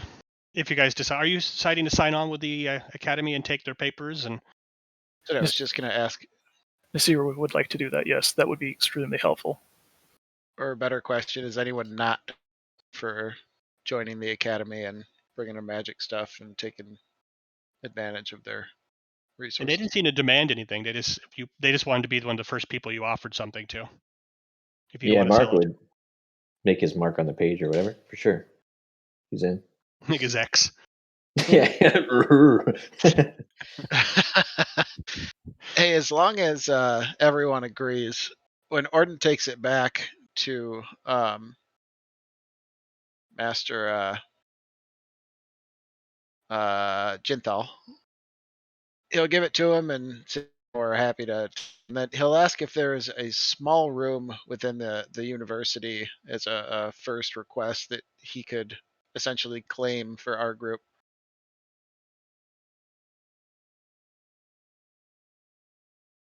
To use as what? You mean a sleeping room? As a place of study. If I happen to fall asleep, I might be able to put up a little tiny hut to fill the room, but a place that we can go to know we have a spot in the university. Ample. We can have an office assigned to you. Perfect. Master Fredlore, he didn't come back. So you can have his quarters and study his office. Perfect. Sorry to hear about that, Master Fedalor. It's part of the trade. All the same, I'll crack a couple skulls in Clangendon's name for him. I think he would like that. Perfect. And then my point in that, guys, is I mean, we can use this if we ever need to. This can be a point of study for whoever needs it, but also if we do crash there, I can always cast a tiny hut to fill the room and knock out right there if we need to. Perfect. Yeah, so it's an office. He has a nice little room with a it's like a suite. So there's a front office and a bedroom area in the back. It's got its own little Nice. bath. Has a view out the back. He looked like the guy must have been a lecturer, a faculty member. Very cool. I was just looking for a little room. That's So and there's great. a couple of younger alkalites are packing things up once they get the orders that you guys are getting it. And he starts packing everything up to ship off to the family. It was a shame about Fettenlor. He was quite nice. He goes, no, he wasn't. The other guys are arguing. He got me with a ruler twice. Well, I don't wish him dead for that. Yeah. Hey, Merrick, it occurs to me, and I think we'll Aye. even have time for me to make one. I could forge you a silver javelin, and that way when you used it, it wouldn't get any pluses, but most creatures that are only impacted by magic items, silver would still work. Aye, Or I many. like it. Sounds awesome. I was actually going to ask. I was thinking, could I like tie a alchemist one of these little bottles to the end of a javelin, javelin, so when it flies, it like also blows up fire? Yeah, just throw a disadvantage on your roll because it's off balance. Yeah, that makes sense. Okay, that's what I figured he'd be doing on the boat ride, is just tying these things to his javelins. But yeah, silver one would be sick. I don't know. Do you? How long does that take you? We have time for that? Oh, you could probably do it on the boat. Well, I think this work week, because I'm not doing much. If it's 10 days, I should, but it'll be significantly more expensive, obviously, because you're making it out of cast silver. And Sounds that I badass. don't know how to put Oh. a price on. That'd be up to James. I think there are rules for silvering weapons, I believe, already. Oh, Oh. You guys have so much money. Just figure it out between games and take it off. okay. I mean, Yeah, you I got would like totally pay for 3 grand. that I'm not one. that worried about it. Matt, I'm super down. You can silver a single weapon or 10 pieces of ammunition for 100 gold. So if you want to spend 100 gold, he'll silver a javelin for you. Totally. That's a fancy ass javelin. Okay. I am so Well, in. Do javelins count? Javelins are weird. Do they count as basically like ammunition since they're thrown? Or do they count as melee weapons? I guess they're melee weapons. Well, I picked up 3 of them, and I picture him wearing them in like a bushel type thing. I don't know. Like I don't think that they're ammo though. I don't know. It's hard to say. Let me see what it says. Yeah, they're technically melee weapons. That's really expensive. Silver throwing weapons. Yeah. What if I lose Yeah. it? Yeah, make sure you. You probably will because you don't remember things unless I put it on the map. That's fair. If it's shiny, maybe Mal will pick it up. How much was it? It's 100 gold. Oh yeah, I'll buy that right now. Yeah, it's weird because like it's obviously meant for like swords or for like arrows, but I don't think anyone really realizes how expensive it's going to make javelins and hand axes. Yeah, but I already have the magic sword, so it's only for ranged. Seems like a cool Yeah, idea. And I have that's fair. 1800, and I just bought plate, so it's like I don't know what. Might as well buy a javelin, silver javelin. This is why soldiers have no money. So Yeah, exactly. I'll spend 100 days salary on making this thing silver. Eric, Yeah. I can't seem to get the page to load, but I am 90% sure I'd be able to silver that within a work week.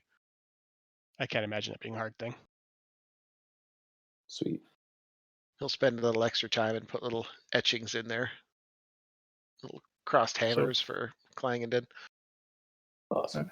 So what do myself and my research assistants find about the Winding Way and the cultist abbey? So the cultist abbey has been there for quite a while. There's been other studies stuff on. You do know that there has been military adventures trying to clear them out, but they all failed. Nothing huge because it didn't warrant that level. They just decided it after the first couple of ships tried to take an attack on it, and they lost a few dozen men. That they decided, this is just not worth it. Let's just go around. And so the area's been marked off, and everybody goes around. The cultists do have some transactions with the land, but no one's ever seen any ships leaving from there. The pirates seem to be doing some business with them, be either bringing supplies and so forth. But again, no one's seen anything leaving besides the pirates, and those would just meet out in the waters. You also know that there's only one approach to it, according to the documents. That the place is almost surrounded by reefs all the way around, except for the southern shore, which is dunes and a soft beach. You'll have to approach though by small boat, of course. They mentions the lighthouse, which nearby, where which was put up when all the issues are here. People know they see the lighthouse and they steer from away from the area. The lighthouse is on another island about a half mile or so away, and it's manned, and it's by water deep soldiers. And the Winding Way is only mentioned briefly once, and it's just mentioned as it was created while the abbey was made, and that it is a part of their temple. What do you call it? Like a monastic walk that they would have. The Winding Way was a part of the becoming. What do you know those mazes they have in churches type of thing? And so it's one of those types of things. It's a maze that leads them to enlightenment,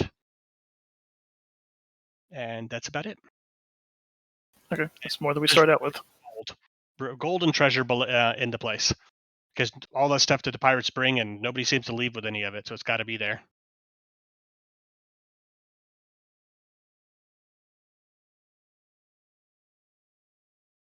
That's it. All right, cool. You know, James, and this is up to you, but rules is written, I guess, due to the value alone, that would be 20 days to to silver a weapon, because it's essentially each day of crafting you can craft up to 5 gold pieces. That's Player's Handbook though. That's not Xanathar's actually. Let me look at Yeah, if Xanathar's. it's okay if you can't do it, but Then a you two can. between next to it. Xanathar's are a little different, and off the top of my head, I can't remember how. But sorry, I'll tell you in just a second. But go ahead. Sorry, it won't make a difference whether Snowy doesn't have it or not. Yeah, and during this week too, Matt would just have Elm follow him around and try and start teaching her how to be quiet. Okay.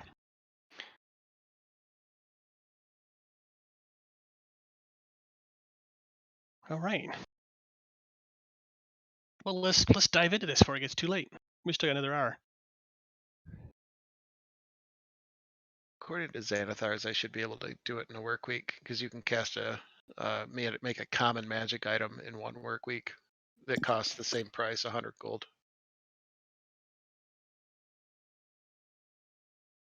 But I think it would Sweet. take the work week up, which would be fine.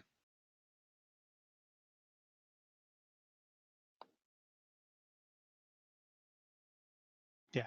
Next year was mentioned you could hire some folks too if you needed to cut the time down. Oh, And you that's right. definitely know Yeah. people. Very good call. It just becomes more and more expensive. Mark says, "Spared no expense, man. Like, let's make this thing." Just make one. Yeah, they'll make it one for sure. Yeah, at 100 gold a pop, just the one. Make sure you don't lose it. Yeah. That's a fancy javelin, but it's pretty cool though. It's gonna be badass. Did you just throw that javelin overboard? Oh!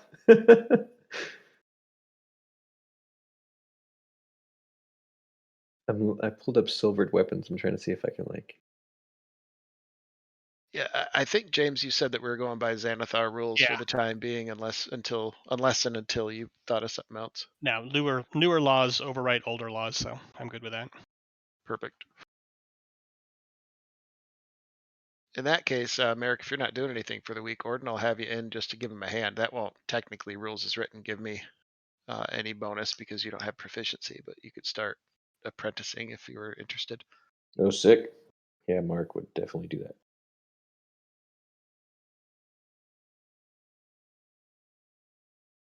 Okay. So, week goes by. We'll advance our calendars. Let me bounce off to that page again. So that way I keep track of these things.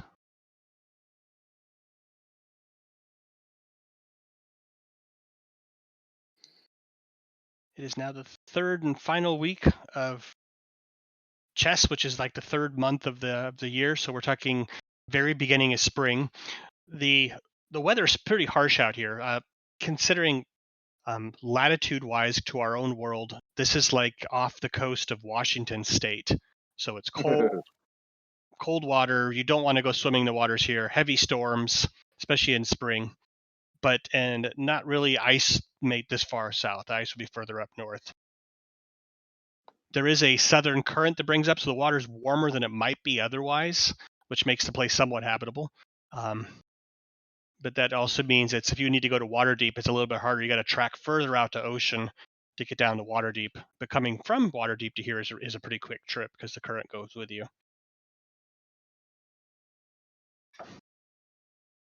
Crew-wise, they find a group of various people. They're different than the guys you had before, except for a couple of the guys who worked the riggings and stuff for some of the gentlemen before. But it's a new captain. Well, what do you call? Not really captain. What do they call him? The wheelmaster. Helmsman. There you go. Pilot.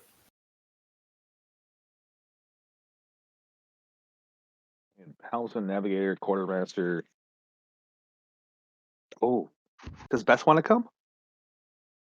The crab? Yeah. Sure. Awesome. The crab would love to get out. I forgot about Bess. I'm sure she's loving the cave. You know, there's probably all kinds of fun stuff to eat down there. But you know, Yeah, because no one ever every cleans once in a up all while.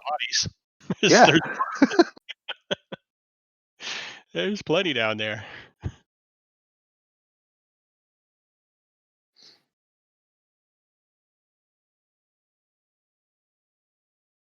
All right, let's get out to sea then.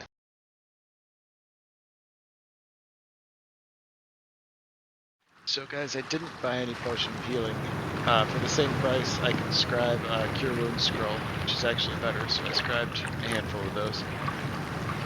I have 5. Yeah, I bought 5 extras as well, and then there's always some in the bag too. So you guys know, I mean, if you need to, we've got 3 graders in the bag. We've got 10 regulars in the bag, and Mal's carrying 8 on him. James, one last thing, and I think this would only take a day, but it's up to you. The whole concept is up to you.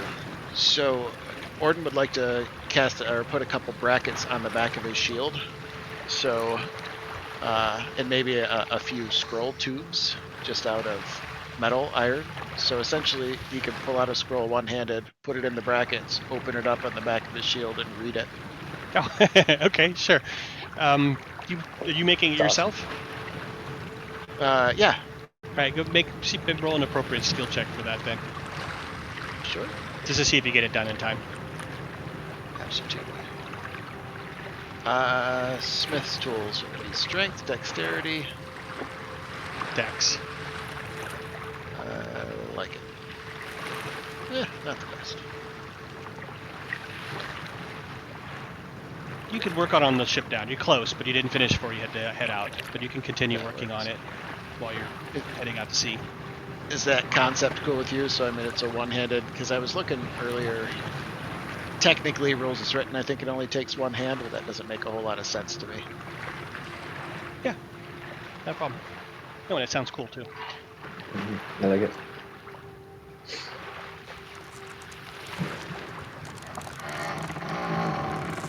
Just gonna test a few buttons. Don't mind me.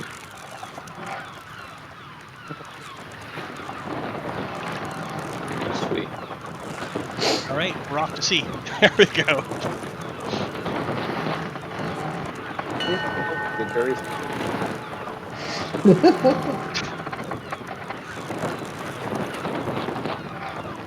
So, Don't forget the extra damage on that alchemist fire too. Yeah, I was thinking I'll just roll the actual alchemist fire thing. Which would be fear. I think. I don't know how we're gonna do that. we'll cross that bridge when we get there.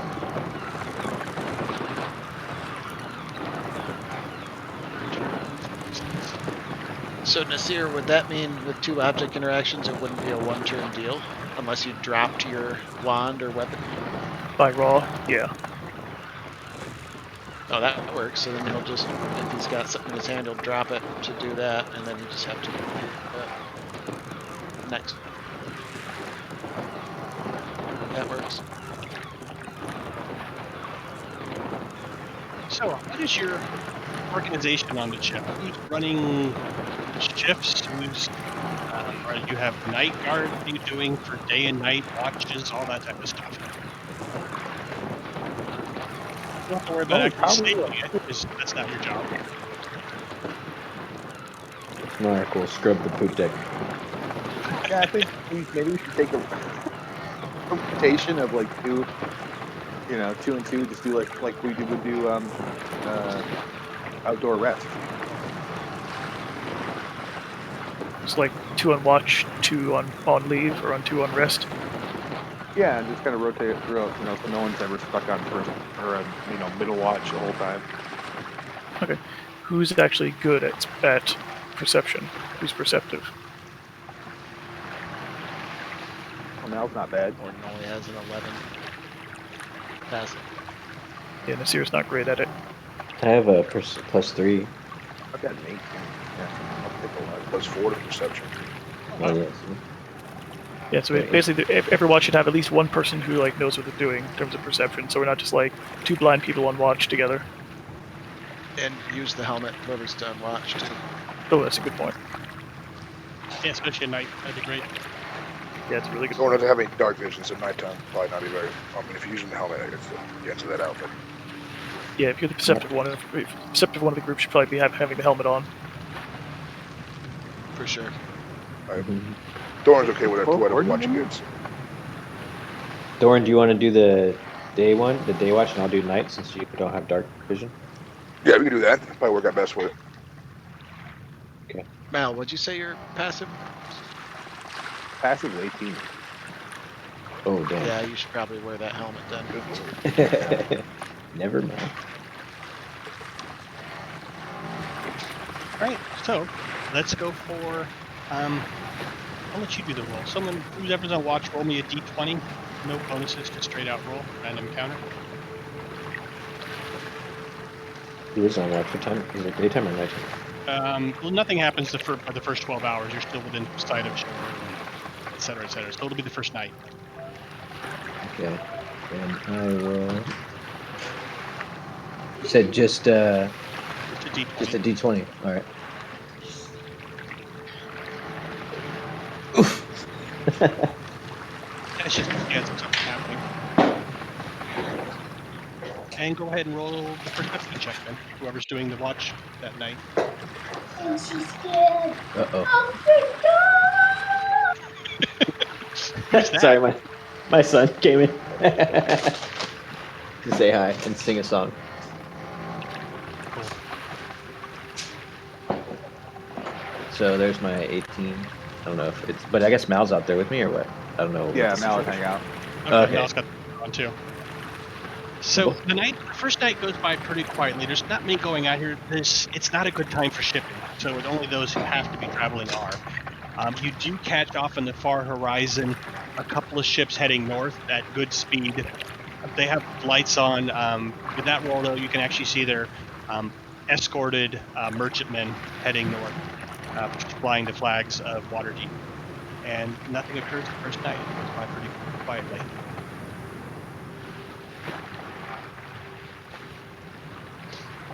Some night, eh, Mal? Yeah. Used to this rocking. The ship, Should've brought a most of the fishing pole. crew sleeps above board. The people that work the riggings, they sleep out on the deck. So when you do move around, you got to sort of step over the top of people. There is some room down below, but that's mostly props. And I guess actually you don't have any cargo. People just sleep down below in the cargo hold. You're not actually bringing. It's a huge cargo hold. Because I don't have a fishing pole, but I've got your trident.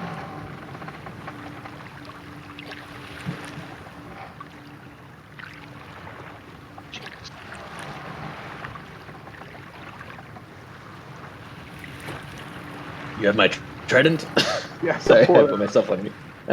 If you'll pull it out of the bag, be like, yeah, I've got it in the bag. Let's try and kill a mermaid. No. Or a You fish. know those hooligans. Well, give it a whirl. Things as big as he is. He's like, I don't know. I tie a rope to the end of it.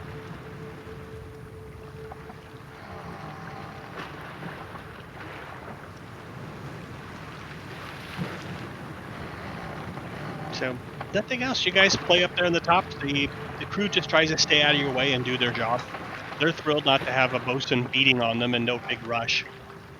Nobody has told the crew where they're going though, which is except for the steerman, their wheelman knows, and he recommended. He said, "Don't tell anybody, because if they find out where we're going, there may be a mutiny." But everybody knows of this island, or at least all the sailors, and they all steer clear of it. But we aren't going there, right, gentlemen? We're going to the lighthouse, and you're going to the island. That's right.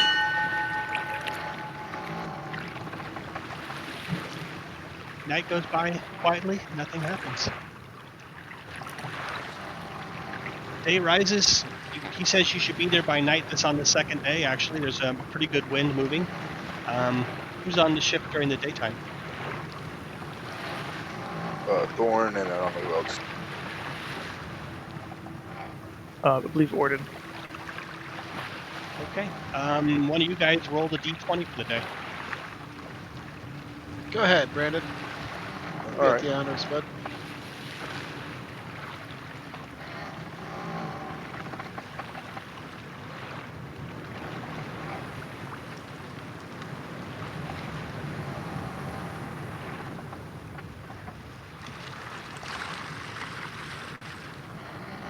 All right.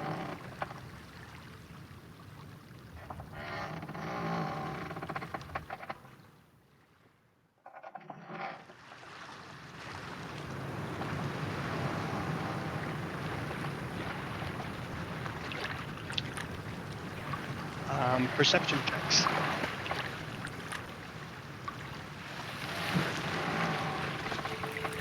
Oh, what about Gary? Yeah, throw him in there. Advantage if it's based on hearing or sight. Right.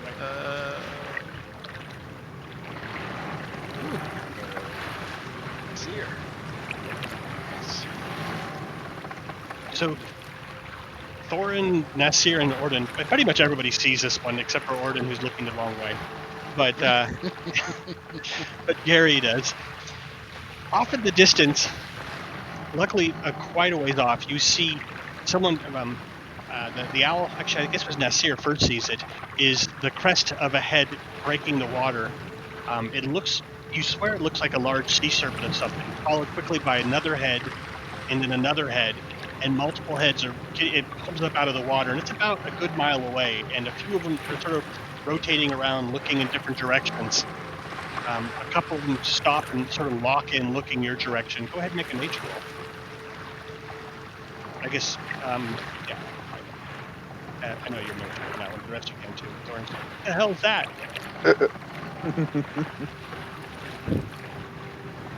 In Orden can as well.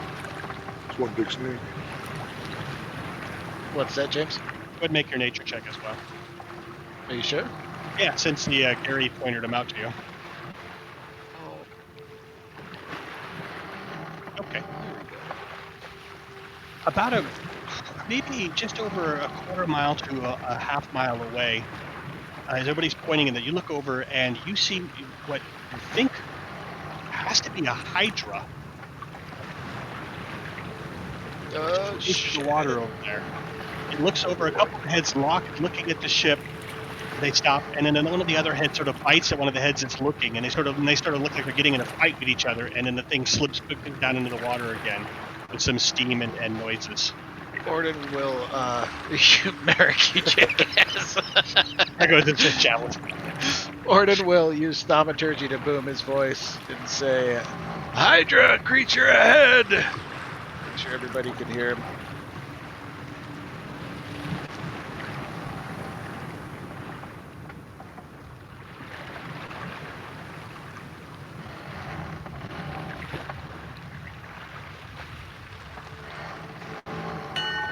Al kind of stumble out of his hammock and just start running up top. He wants to see a hydra. Yeah, Mark comes running out too. Sorry, I put myself on mute because I'm eating. People start rushing around. Weapons start coming out. Guys are moving things. They start pushing the ballista up towards the back, the top deck, moving it over that direction. But nobody's saying anything about the hydra. Nobody's... Oh, the crew isn't? Crew is. They're all getting ready, but nobody's seen the hydra come back out of the water yet. Does our ship have cannons? Do we have cannons or anything? Fucking nuts. No, you never finished building them. Ah, shit. There's a lot of talk about it, but nobody actually ever got there. Oh, man. I know I'm spending the rest of my money on. We have a ballista on board. Oh, sweet. Let's shoot it. There's nothing to shoot at yet, but they're putting it in order. They're putting it in place. You see them dragging it up, and they got the ropes, and they're pulling it up on the below decks and getting it ready. Mark will use, will try to, stir them into working faster with, striking a finger in their hearts. Plus, you're strong enough, you can probably pick the damn thing up and carry it up if you needed to. That's true. I'll help them. Orden is, let me make sure.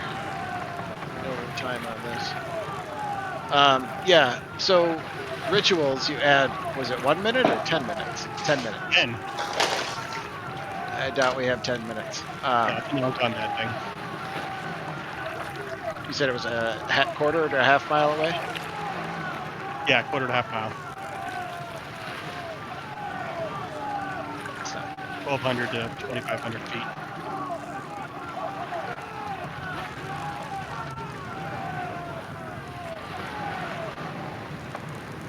Then calm down. Science starts falling over. Everybody's just holding their breath, waiting to see it come back up. Anybody doing anything? All right, is there a crow's nest? Yes, that's where I figured to watch people probably hang out. How tall is the mast up to the crow's nest? Sickeningly high. A good That's- 60 probably. Okay, that's fine. So Alright, up there Nasir- right now is Orden and Nasir and I'll just find Orden and her. Nasir. And Thorin. Right? I don't think all three of you did up. Orange up there. Thor probably staying closer to the deck rather than going higher up. Had to ask me up there in that little crow's nest. You will sink the ship by falling through it. Backing off. Alright, So yep, Orden and Nasir up in the crow's nest? Yeah. Perfect. Alright.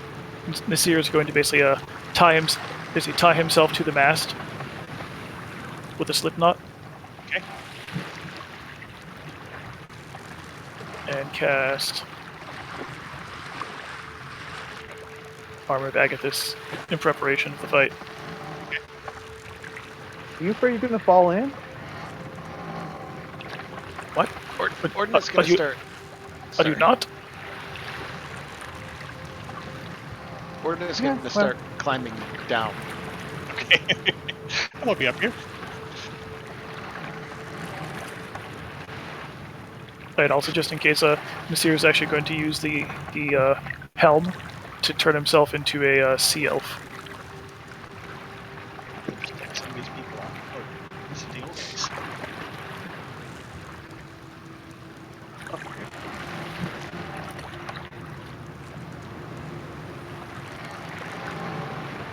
This happens.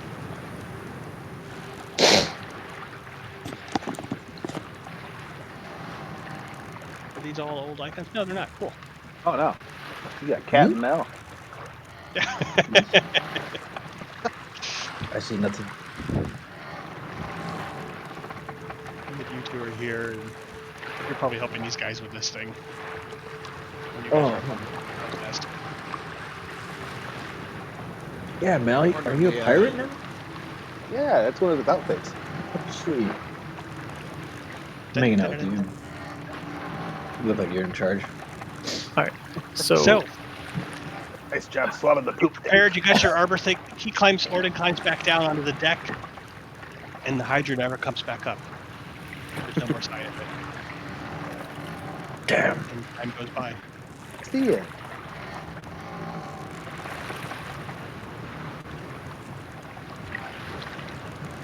Okay.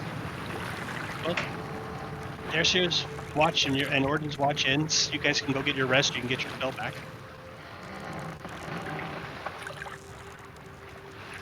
And the night shift comes up. Go ahead and roll whoever's on night shift, and go ahead and roll a d20 again. You want to do it, Mel?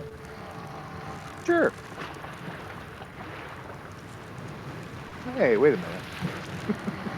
And then we both Oh, roll that's perception, right? Night goes by pretty uneventful. About 2 bells past midnight, you see the lighthouse light off in the distance. And they start giving directions and the ship starts tacking over to head in that direction. The person on the well, actually it's not a wheel on your ship, it's more of a rudder. The person on the rudder, the steerman, mentioned, he goes, well, normally at this point we would be heading towards the shore to go around the island. This is the first time I've ever been heading towards the light.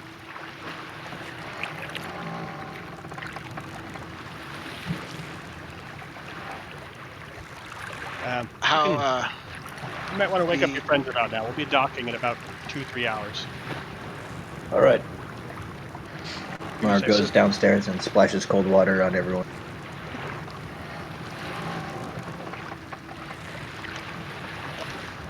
Flashes cold, glowy finger potion on everyone. Yeah. Rise and shine, glowy finger. And between next adventures, we'll have to have Mal help us figure out on this map where you guys put your slide in. And I'll Photoshop it in. Well, the slide, then you got the trap door from the captain's quarters up to the top. And... I want a Ghostbusters pole. Yeah, that's right. So the lighthouse is on the island we're headed to, right? No, it's on a rocky area, rocky reef, off about a half mile or so, actually more than that, about a mile offshore from the island.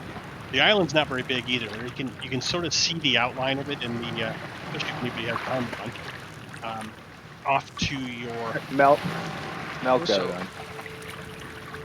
So in order to keep the crew not shitting their pants, I'm assuming they're going to stick right around the lighthouse, and we're going to take the little dinghy in. yes. And you're supposed to meet up at the lighthouse anyways to get more information from the guy there, Major Ursa. The innate card major. Yeah, I know. This early adventure, there's so many names, and it's like, really? You guys were not very imaginative back in 1978 when you were writing these shit. Such a battle. A lot of cliches. Like the sea elf that was name was Oceanus in the first adventure. It's like, really? That's what you got. Oh, shit. Use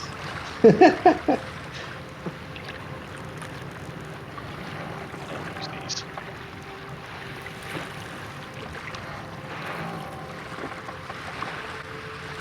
Okay, so the area you guys are at, you're heading out into this area on the map. This map here. You gotta change everybody's view. No, sword customer. On the right layer. There we go. I was clicking on the GM layer. Nobody can see that but me. Oh, Okay, so there's a bunch of this is the Whalebone Isles down below. Not much there. Some small smugglers and pirates and critters and so forth. But somewhere out here in this open area of blue is this island you're heading to, and that's where everything's at.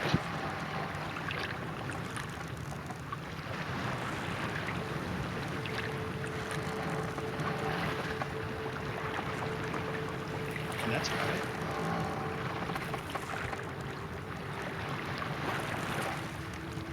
Are we on the right map? Yes. So you get to the small rocky promenade. You see an older man dressed sort of like a sailor. He's got a big heavy coat on. The mist of the water slams up against it. He's pointing to an area with his light, trying to point you where to bring your ship in, your small ships. Load up, I guess, whatever you have with you, and you head into those little dinghy and head on into shore, right? Yep. They toss anchor off the side there a bit, an anchor off the front and the back, and get the ship locked down in here so it doesn't go anywhere.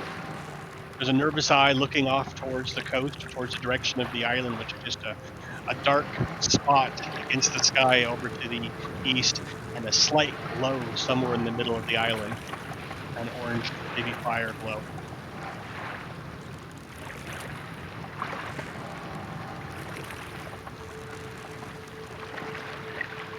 You missed having to fight the Hydra by one die on the die roll.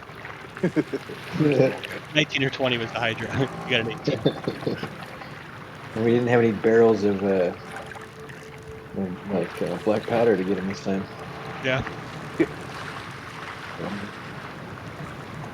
I think that one was a Kraken. No, yeah, I know. Sea monster. Yeah.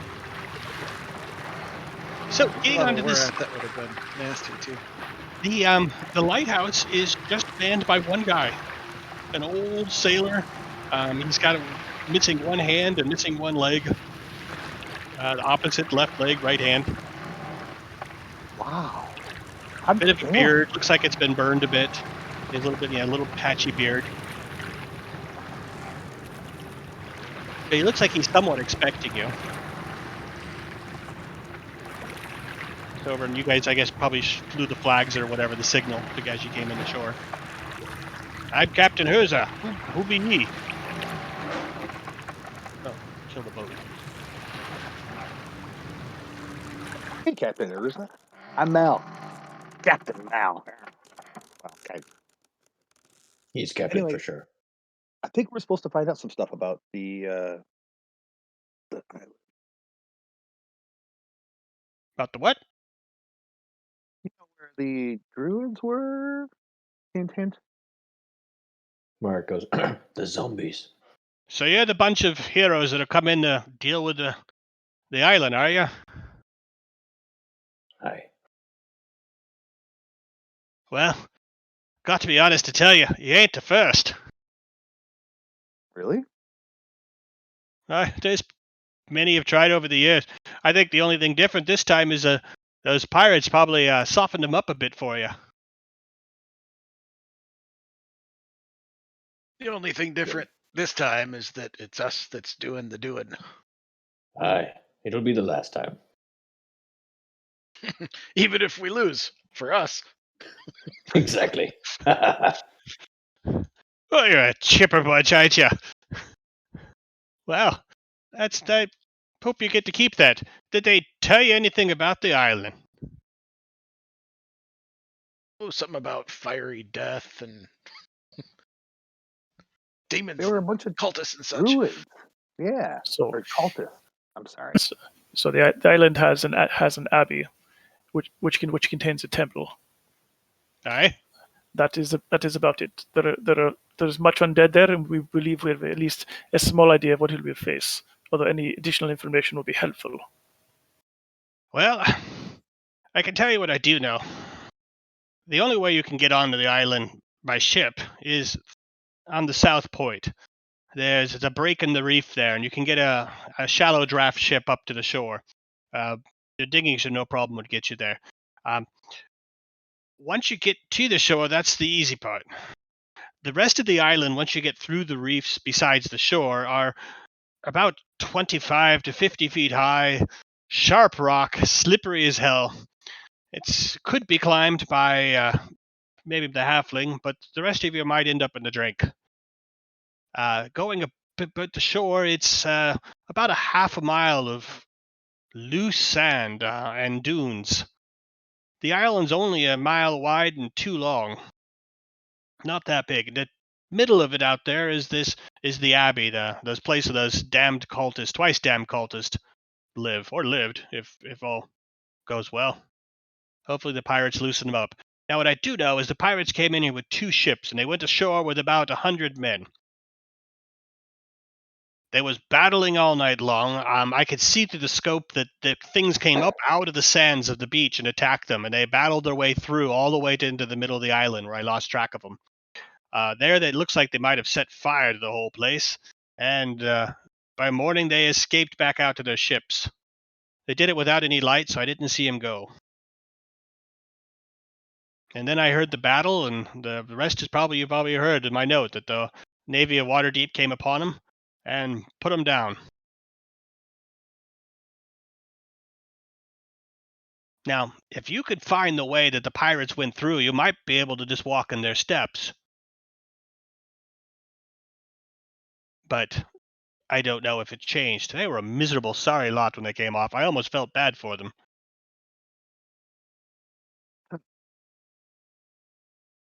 As for the Abbey, I don't know much about it myself. I've just seen smoke ever since that day rising from the island. Maybe the island's abandoned now. Maybe they burned them all and put them all to the torch. Don't know. I guess that's what you're here for.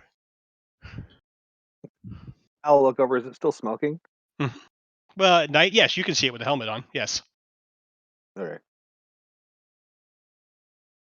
But it's like more of a trickle, not like a forest fire. Let's go kick their asses. I don't think we're gonna need some ropes. I got a grappling hook and hella rope. I have 10. I've got ropes and tackle aplenty here if you need that. If you Have didn't you bring got any net? I have a Nope. net. Yes, I'm a fisherman. Of course we've got net. There's some out on the docks. That sounds fine. I can climb pretty easily. I thought you might. So south, you say? Yeah, he just points off the south point.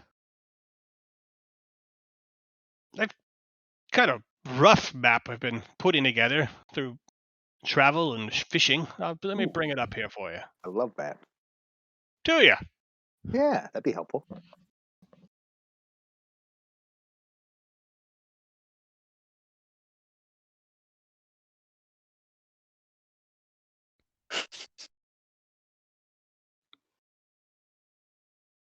Can you all see that map, or do I have to change anything on it? Nope, I I see can it. see it. Perfect. See it.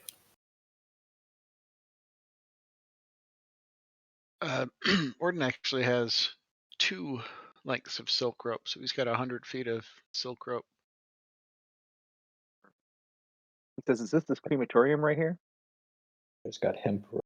Yeah, I guess that's what you'd call it now. And then this is where you're saying to get on the shore, right? Yes.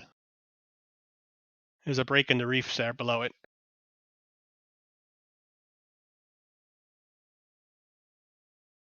What do you guys think?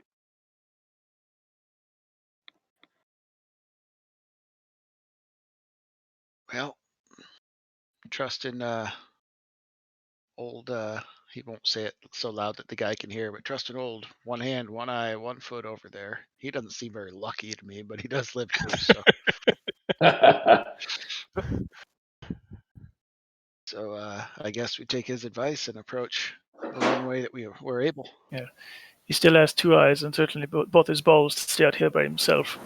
So I'm sure his information is good. Fair point. Fair point. Are we sure he has both of his balls though? I'll leave you to check.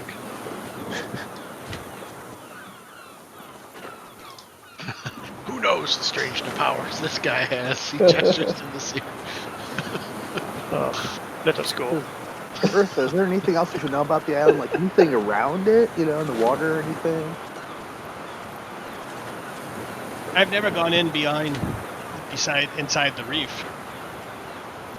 But the outside seems fine. I mean, the amount of dead that have been out here recently and the lives that have been lost, I wouldn't be surprised if a thing or two is feeding upon them or drawn by the evil of this place. So, since you have observed the place, do the undead only go on the island, or are they in the water as well? As far as I can tell, just on the beach. I see. I think it's a defense that the cultists put there. Are they mainly just zombies and skeletons, simple things, or they're more nasty things? They're skeletons, but I swear I saw a skeleton once that had to at least been 30 feet tall. What? It seemed to be comprised of other skeletons, like they were building on top of each other, like acrobats. The seer looks over at Orden. You can deal with this, right? Orden is in the midst of casting a ritual spell. I don't know, depending on what James says. He would nod at you if he can, but if a ritual spell takes all of his attention, You can nod. He gives you a kind of a half shrug and a nod. Well, whatever we choose for the plan, I suggest we take full advantage of the familiars to scout ahead, so we're not walking into a trap. Okay? From above our heads, Gary screeches out his owl screech. As if to say... I'll open up his little bat house. Oil can will fly out. Nice. As long as you guys are going to give me 10 minutes, we'll make sure that we all go in. It's middle of the night now. It's like 2 a.m. Oh, well, I guess 10 minutes before we go, whenever that is, Orden will cast water breathing on everybody.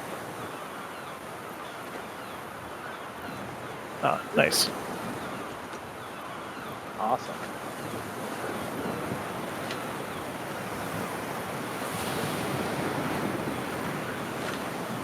We headed in at first light, or do we want to head in under cover of darkness? That seems dumb to me, but... I think light's better when you're dealing with these guys. Huh? Yes, I mean, Yeah, any cultists that are left will see us coming, but supposedly there are not many, so perhaps the good parts will outweigh the bad. Agreed. Aye. Yeah, let's take it easy. So again, when we land on the shore, remember that they said that the undead rise from the sand. So be very careful where we step at first.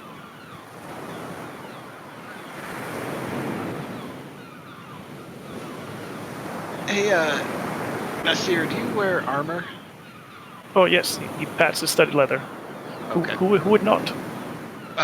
Well, I have I could give you some magical armor that would be just a touch better than that. Oh, Where did you come across these? Just a little trick I have up my sleeve. Doesn't serve me very well, but I figured I'd pick it up for folks like you or Mal. Oh, I like magic.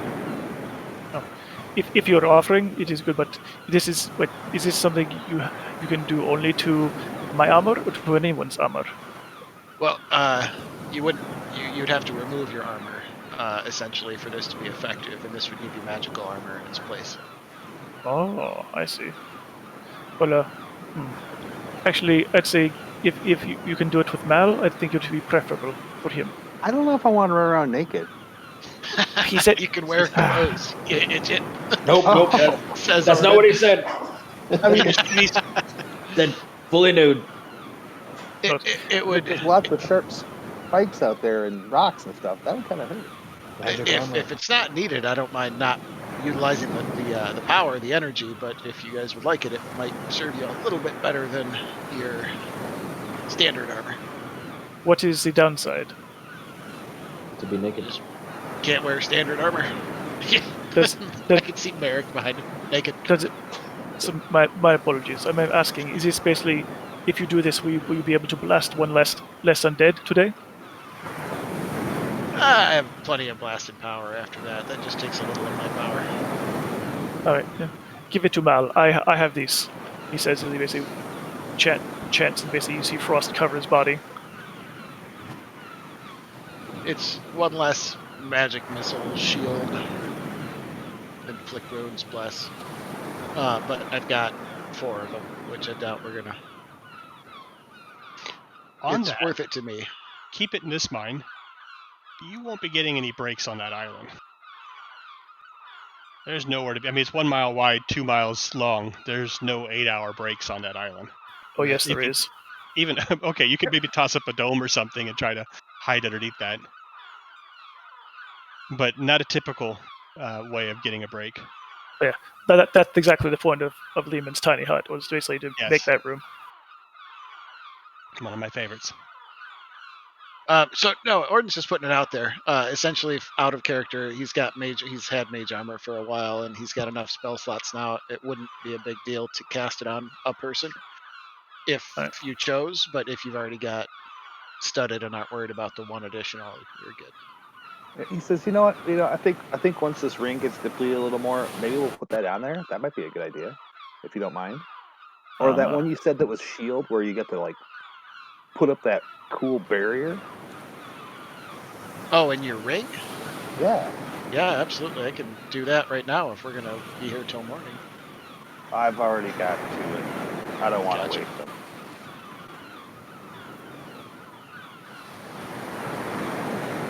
But hey, guys, I was thinking, once we landed, so we could take some netting, and I could tie some of that silk rope, because that's pretty light, right?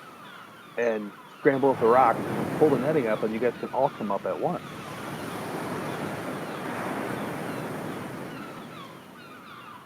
So on that map, where were you thinking of trying to get ashore? Well, didn't you say it was sand, and then there was like craggy rocks between, like up in here? No, it's just anywhere but the sandy shore. So if you try to get on the island from anywhere else, that darkness along the edges of that. Oh, okay. All right, I'm sorry. Oh, well, then we'll just go for a walk on the beach.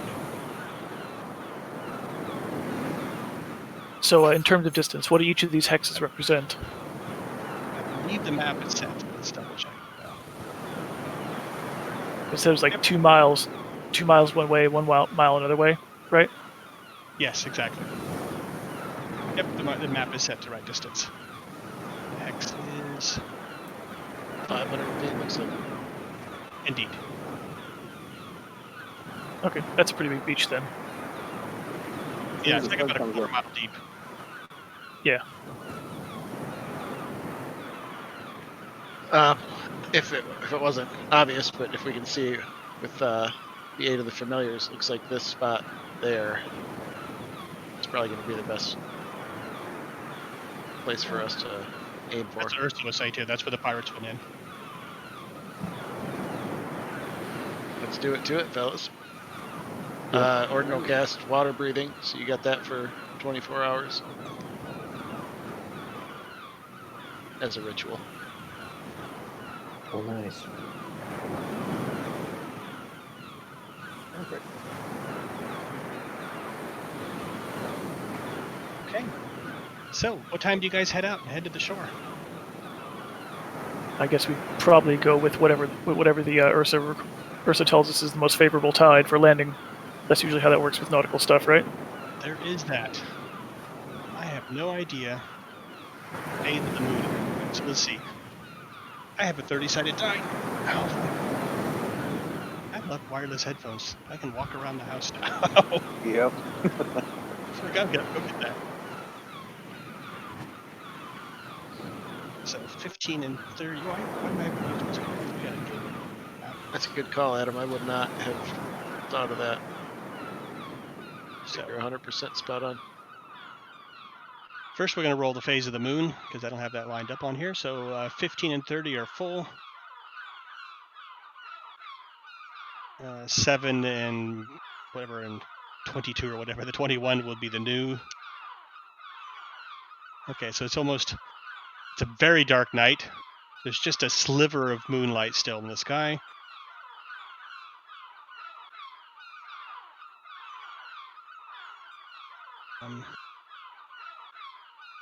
The high tides are at 5 a.m. and 5 p.m. are the high tides. So you'd want to go in around there. You don't want to go when the tides are pulling back out. 5 a.m. sounds perfect. Get us Okay. there right about first light.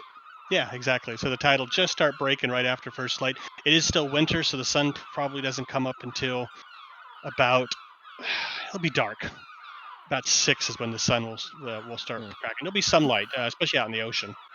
So we can basically get in there, do a little bit of like scouting, and then when day breaks, then we can actually move into the island. Yeah, Perfect. Sounds good. that worked out well. Okay. Gary will fly above and in front of the dinghy, probably further than the 100 feet. And then if he sees something, he'll race back and inform.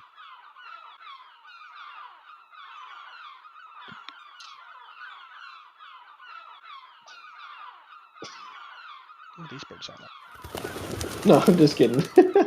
I like them. Just joking. You're Just seem flutter like away. shut That's up. awesome. Indiana Jones They- instead of they a sound scalpel, cool. you're just like chucking javelins at him. Trying to get them away from the boat. You know we have rations, right? Oh, sorry. So the boat, you guys have your little boat. You're moving quietly up towards the shore. You see the seashore off. You can see the breakers crashing a little bit over the top of the reef areas off to your left and right. There's an opening area where you're at now, where the waves are all coming in towards onto the shoreline. You can smell the sea, the dead fish are there, but also the sickly smell of dead people in the air as well. There's the rotting smell that you unfortunately know, especially those of you who have been in battle, the smell of after a battle. There's quite a bit of seagulls flying over the top of there, flying around, pecking at the little bodies that are scattered around out in the sand, cleaning them of whatever's left on them. A lot of things scurrying around on the beach, crabs and other type of little critters. A few bodies floating around, caught up in the reef as well, sort of moving with the water as you move on shore. Let's go with just, I guess, a dex check. Whoever's, imagine 2 people can do it. 3. Look over 3 people. You pick who. Dex checks to get the ship onto shore safely, ideally. Gordon's 2 not out of much 3 help have there, to make it. but he will cast guidance on Merrick, since either Merrick or Thorns.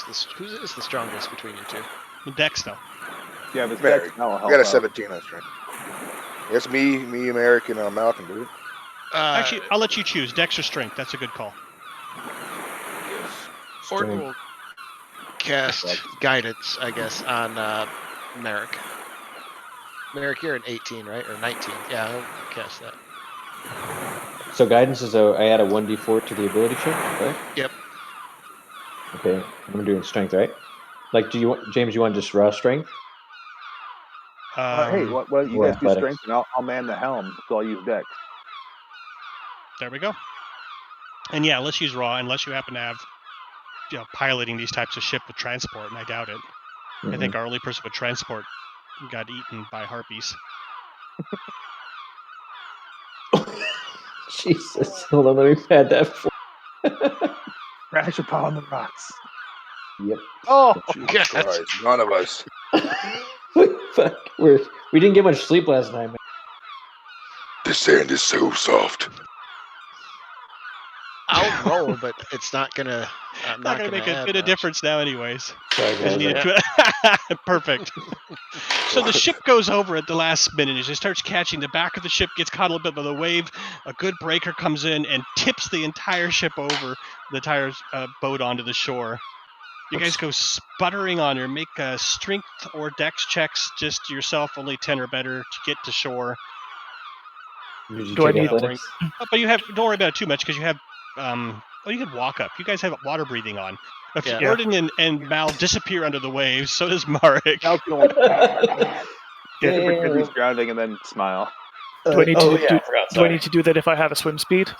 No, All right, then I just swim ashore. you got like one of those cloaks on or something we had from earlier in the adventures. No, you gave me the circlet. George right now. You gave me the circlet, so I basically Oh. I made myself a sea elf for this. That's right. Nice. Okay. And wet, but without damage because of the spell. You guys get ashore. It's very embarrassing. Sorry, guys. I'm going to, let's see. I'm going to roll 1d100. On a 90 or above, someone loses something in the water, Uh-oh. and we'll roll random. 90 or above. 65. You're good. Your gear stays Hell yeah. hatched. All right, you get to shore. Everything's wet, but you're fine. Drag the boat up onto the shore, sputtering and cursing. Seagulls are start flying shaking like a away from dog. you.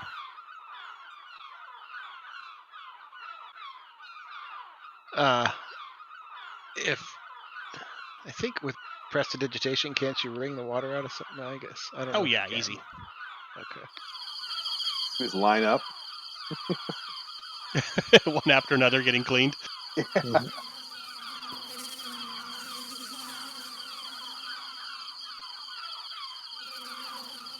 Flies. Damn Lots. it. Lots of flies, little things climbing around. It's a pretty icky place. Let's change maps.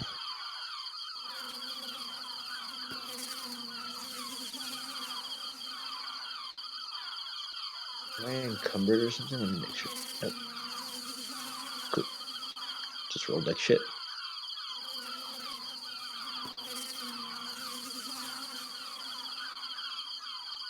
Let's get the cobwebs out. So how this is gonna work is I'm going to drop a single counter on there for your group. Each one of these squares is a good sized distance. Let me double check the side of them. 150 feet across. Damn. I'm gonna drop you where you're at on here, and then choose someone who's going to be the leader. You guys can discuss it, and just tell me which squares you want to go in. You can't. I don't believe you can go diagonal on this thing. No diagonal movement on this beach. It's just going to be left, right, up and down type thing. Cardinal directions. Scan it. Any deviations in the sand or anything with his helmet on, or the helmet on. Okay. I'd say Gordon would nominate Nasir. This looks like your sort of terrain. Was it Callum Shan or wherever desert? Galamusha, I remember. What? I was a city boy. You don't go out there. Right, but isn't it like the city in the middle of a desert? What? Fine. Next time we go through. Racist gnome. Yes.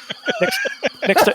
It's where he grew up. Like if he grew up in the desert, Stereotyping him. Yeah. Next time we go through a city, go through the tomb with the very tiny doorways. You're in the lead, eh? Perfectly fine with me. Fine. This year will cast invisibility on himself and take the lead. Okay, do I? When he said nominate someone as the leader, I just assumed that's a role that you would prefer. If Nasir will basically will actually first thing we're going to do is, are there any bodies on the shore that do not look undead? You can't see any. No, just a few limbs and stuff here and there, but no, they look dead. They're being eaten by things. No, They're freshly dead within like a week. Yes, I mean like any like relatively intact bodies that are not undead, not live people, dead people. Yes, plenty.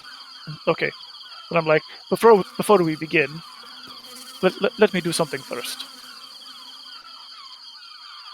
And they look like, and I want to find a guy who basically looks like a pirate. Okay.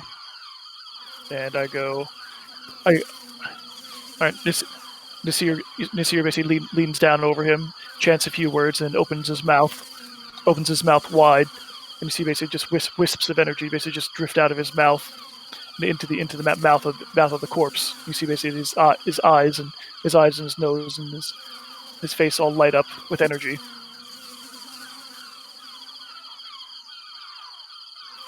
There's a.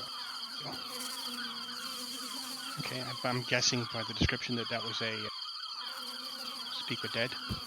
Yeah. Let me grab it.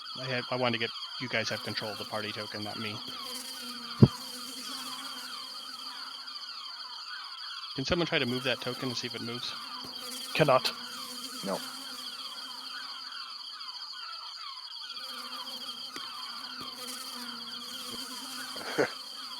Party token. Let's try. Did you really?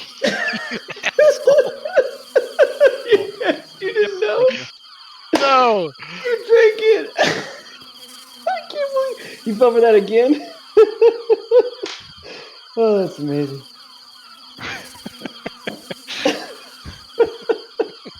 You got a glowing finger now, bro. What can I say? I'm not used to turning down a wineskin. Shit. Oh, that's awesome. Can't believe he keeps falling for that one. I know.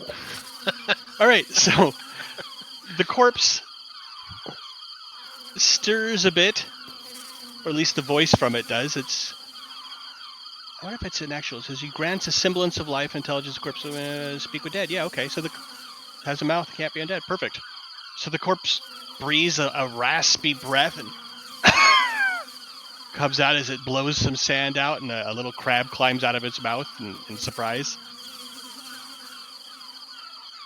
Who calls me? What are you doing on this island? Came to kill the blasted clerics. What route were you taking up to pillage the abbey? They were going forward, north. 300 feet, then turned right. I died there, crawled here.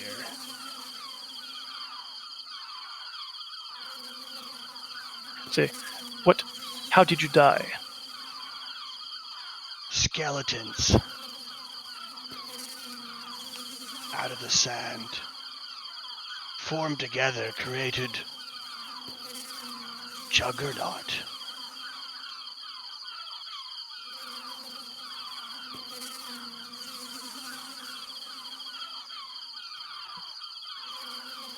Can only Nasir hear, or does he? No, he's talking out loud. He talks out loud. Yeah, I assume so. It doesn't say anything about him like being quiet. Nope. And he has to have a What's mouth. that So. juggler not? What is the biggest danger in the island you were aware of?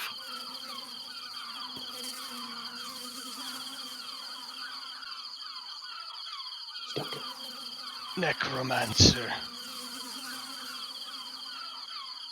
Mal starts scanning the horizon.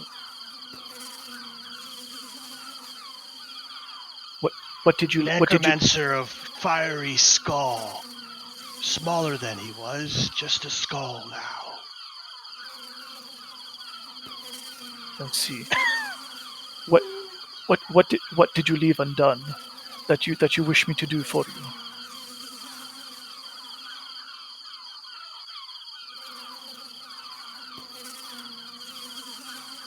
In my pocket, a picture and locket. Get to my brother in Saltmarsh. Tell him I'm sorry.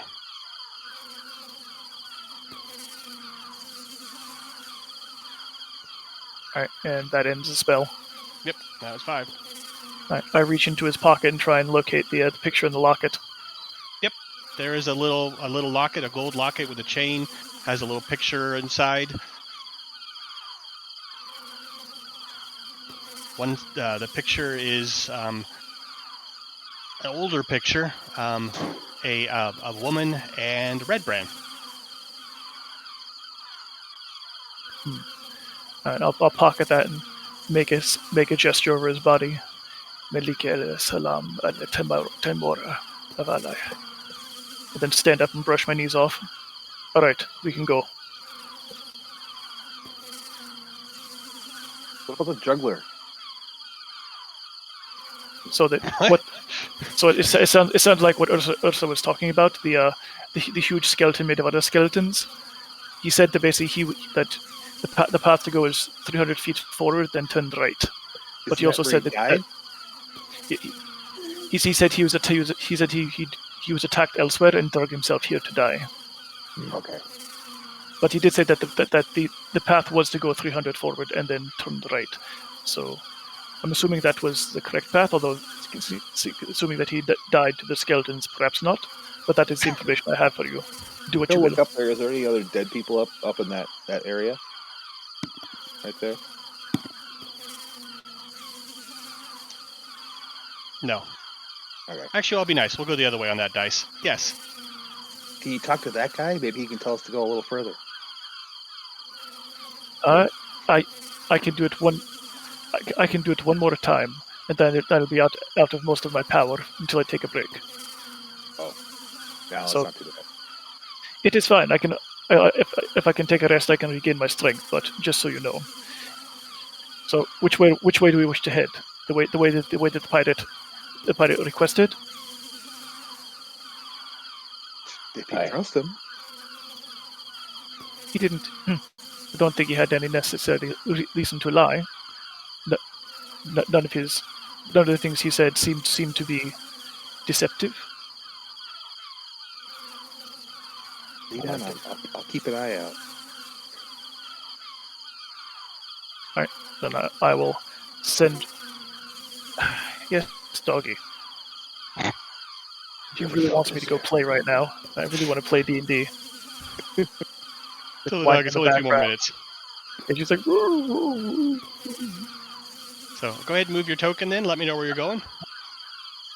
I, Does anybody have a hard stop at 9 o'clock? Or 10 Uh, o'clock or whatever 5 minutes from now is for you? I've got tomorrow off, so I'm good. I do. Sorry. I can play. Okay. Sorry, alright. guys. So No worries. Nasir is going to basically send his familiar ahead, like we said, about 100 feet, and he's going to command Willie to basically actually dip, because Willie can do this. He's going to basically dip down through this into the sand occasionally, going through the ground and popping back out. And he'll basically cast actually invisibility on himself and follow 100 feet behind. Okay, yeah, I'll let you move your token. All right, you get to that location, or the one with the X's, without any issues at all. There Thanks, were big guy. critters here, skeletons and stuff, but they seem to have been destroyed. Whatever force held them has destroyed them. There is one more dead guy here. Actually, there's 2. Alright, and it's invisibility lasts an hour. Speak with dead is not concentration, so you hear Nasir's voice come out of nowhere. Do you wish me to interrogate this one as well?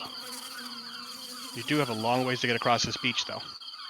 If it's gonna waste Yep. all your power. Indeed, it would take us all day. all day if we were to rest it, or give me my spells to get across the beach this way.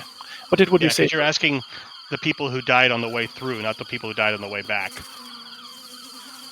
Oh, but I'm assuming that basically that the people who went through had like basically knew the plan for how to get through it. Although unless they're grunts and they just didn't really know, they're just following a lead. Well, you have to ask the next guy that.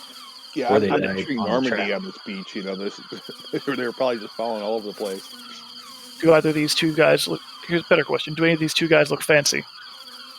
No. Okay, I'm assuming the fancy people would be the captains, or the first mates who would probably know the route better, so they'd be the ones to ask instead of the grunts. These are So- definitely grunts. All right, I say, all right, I'm gonna say, perhaps we should send our familiars up into the air to see if we can scout. I'm assuming the trail of dead bodies and corpses would be where the battle occurred. If we follow the line of the battle, at least that way, we'll encounter less undead because most of the ones that were below the sand there have been destroyed. Yes. Yeah, Gary's up there scouting right now. I don't know that he was specifically looking for bodies though, so I'll send him that instruction. Yes, bodies and bones. See what you can see. Okay, go ahead and make a perception roll. It's going to be a little hard because it is 2,200 square feet per square. And Oil Can will do it right in front of us. If it's hearing or sight, he'll have advantage on this one. Okay. Go ahead and roll for oil can.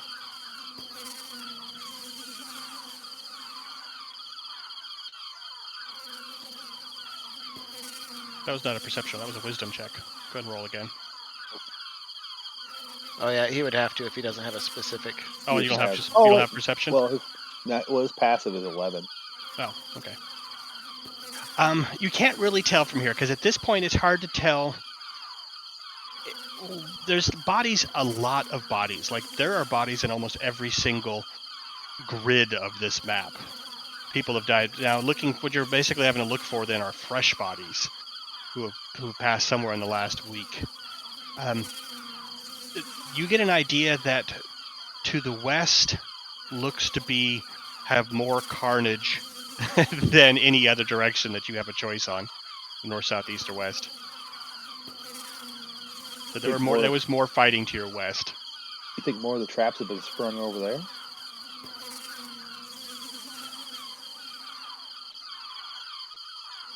I'd say whatever. Go ahead. I would say pick 2 more squares and then we'll call it a night.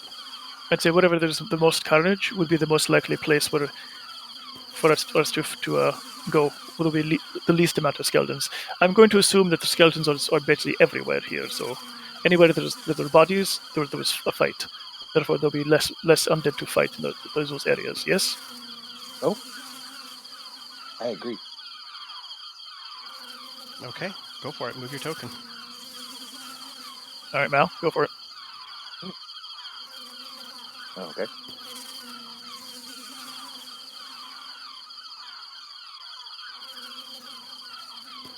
Oop, just 1 square. Oh, just one. Okay. You only get to move 1. Okay.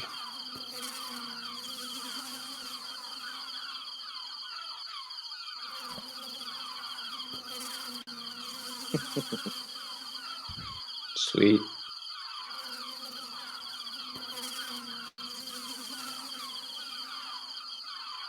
I'll drop you guys on the map and we'll end there. Nice. That's not us. Could be. Maybe. Cool. That's awesome. As you step up there, there's a few dunes. You see things erupting out of the dunes ahead of you on top, and a group of other ones shambling up out of the sand past a little pond or something in the water over to your left. I will drop you all on the map, and we will call it a night at that point. You're killing me. Damn. Yeah, we will pick up here. Well, one thing's good. None of them are juggling. That's true. Juggling. Juggling.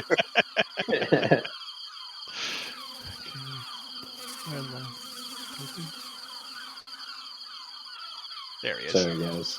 Put you here, and Are you all good? No worries, man. Mal there. Family first, brother.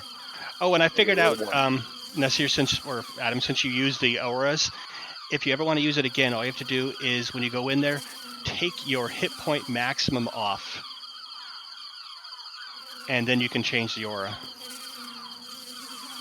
And then you can switch it back later, because it's tied to that maximum on that number. So if it's just 45 and blank, then you're good. It won't change it. I was testing it and found that. I was like, oh, there we go. Oh, At least there's a method. interesting. Okay, cool. Thank you. Okay. And So wait, the aura doesn't work if you have your both hit points filled in? just the other way around. If you only have one side of the hit points filled in, the auras work. I mean, don't work. If you have them both filled in, it works perfect. Excellent. Well, Don't forget Gary. Oh, yeah. Gary. Or I can pull him out. Gary. Go ahead, Mark, too. Oil can. And Give me 4 oil. Perfect. Hey, Marco, how come he's not up on his... Oh, I have the letter O in my filter, and he's the only one without an O in his name. How funny. Okay, there we go. So which way were we actually heading? We were heading north? Yeah, you were heading north, so we'll put Mal in the front. And probably, you guys put yourself in the order after that. Don't forget, Orin, you have a glowing finger. I remember. And I have For to an- give For an lighting. hour. Well, I can't turn down every damn ale you hand me. I'm going to have to invest in a pair of gloves. What is Warlock's Devil Sight? Sounds That awesome, basically but- that gives you basically like 120 feet of effect, of basically like dark vision, but you can basically, it's effectively like better than dark vision. Instead of seeing dim light, you see basically like perfectly. Normal and magical or regular, yeah. Sweet. Awesome. Yeah, it's a little weird because technically by raw you basically see perfectly in darkness, but if you're in dim light, it doesn't work. So it's kind of strange as written. Well, okay, I'm going to use that for the true sight for right now then. Because I have this little macro set up that chooses different lighting and doesn't have true sight as one of the options. Oh, okay. Yeah, it's probably a pretty good equivalent. So that was saying it's close. Closer than the other ones at least. Okay. Well, gentlemen. Good game, Yeah, guys. that was Yeah, great. without a Thank single fight though. But Mhm. we almost got there. At least we're on the edge of one. They happen. They happen. Now we can just focus on the island next time. Yes. Be awesome. Well, thank you very much, gentlemen. Thank And you, I James. guess we'll see you all in 2 weeks. Oh, yeah. Thanks for Y'all have running a good in. one, okay? That was Good great. times, Nice guys. too. Indeed. Thank you. Thank you And very The much. stream looks like it Thanks. worked out, so we have that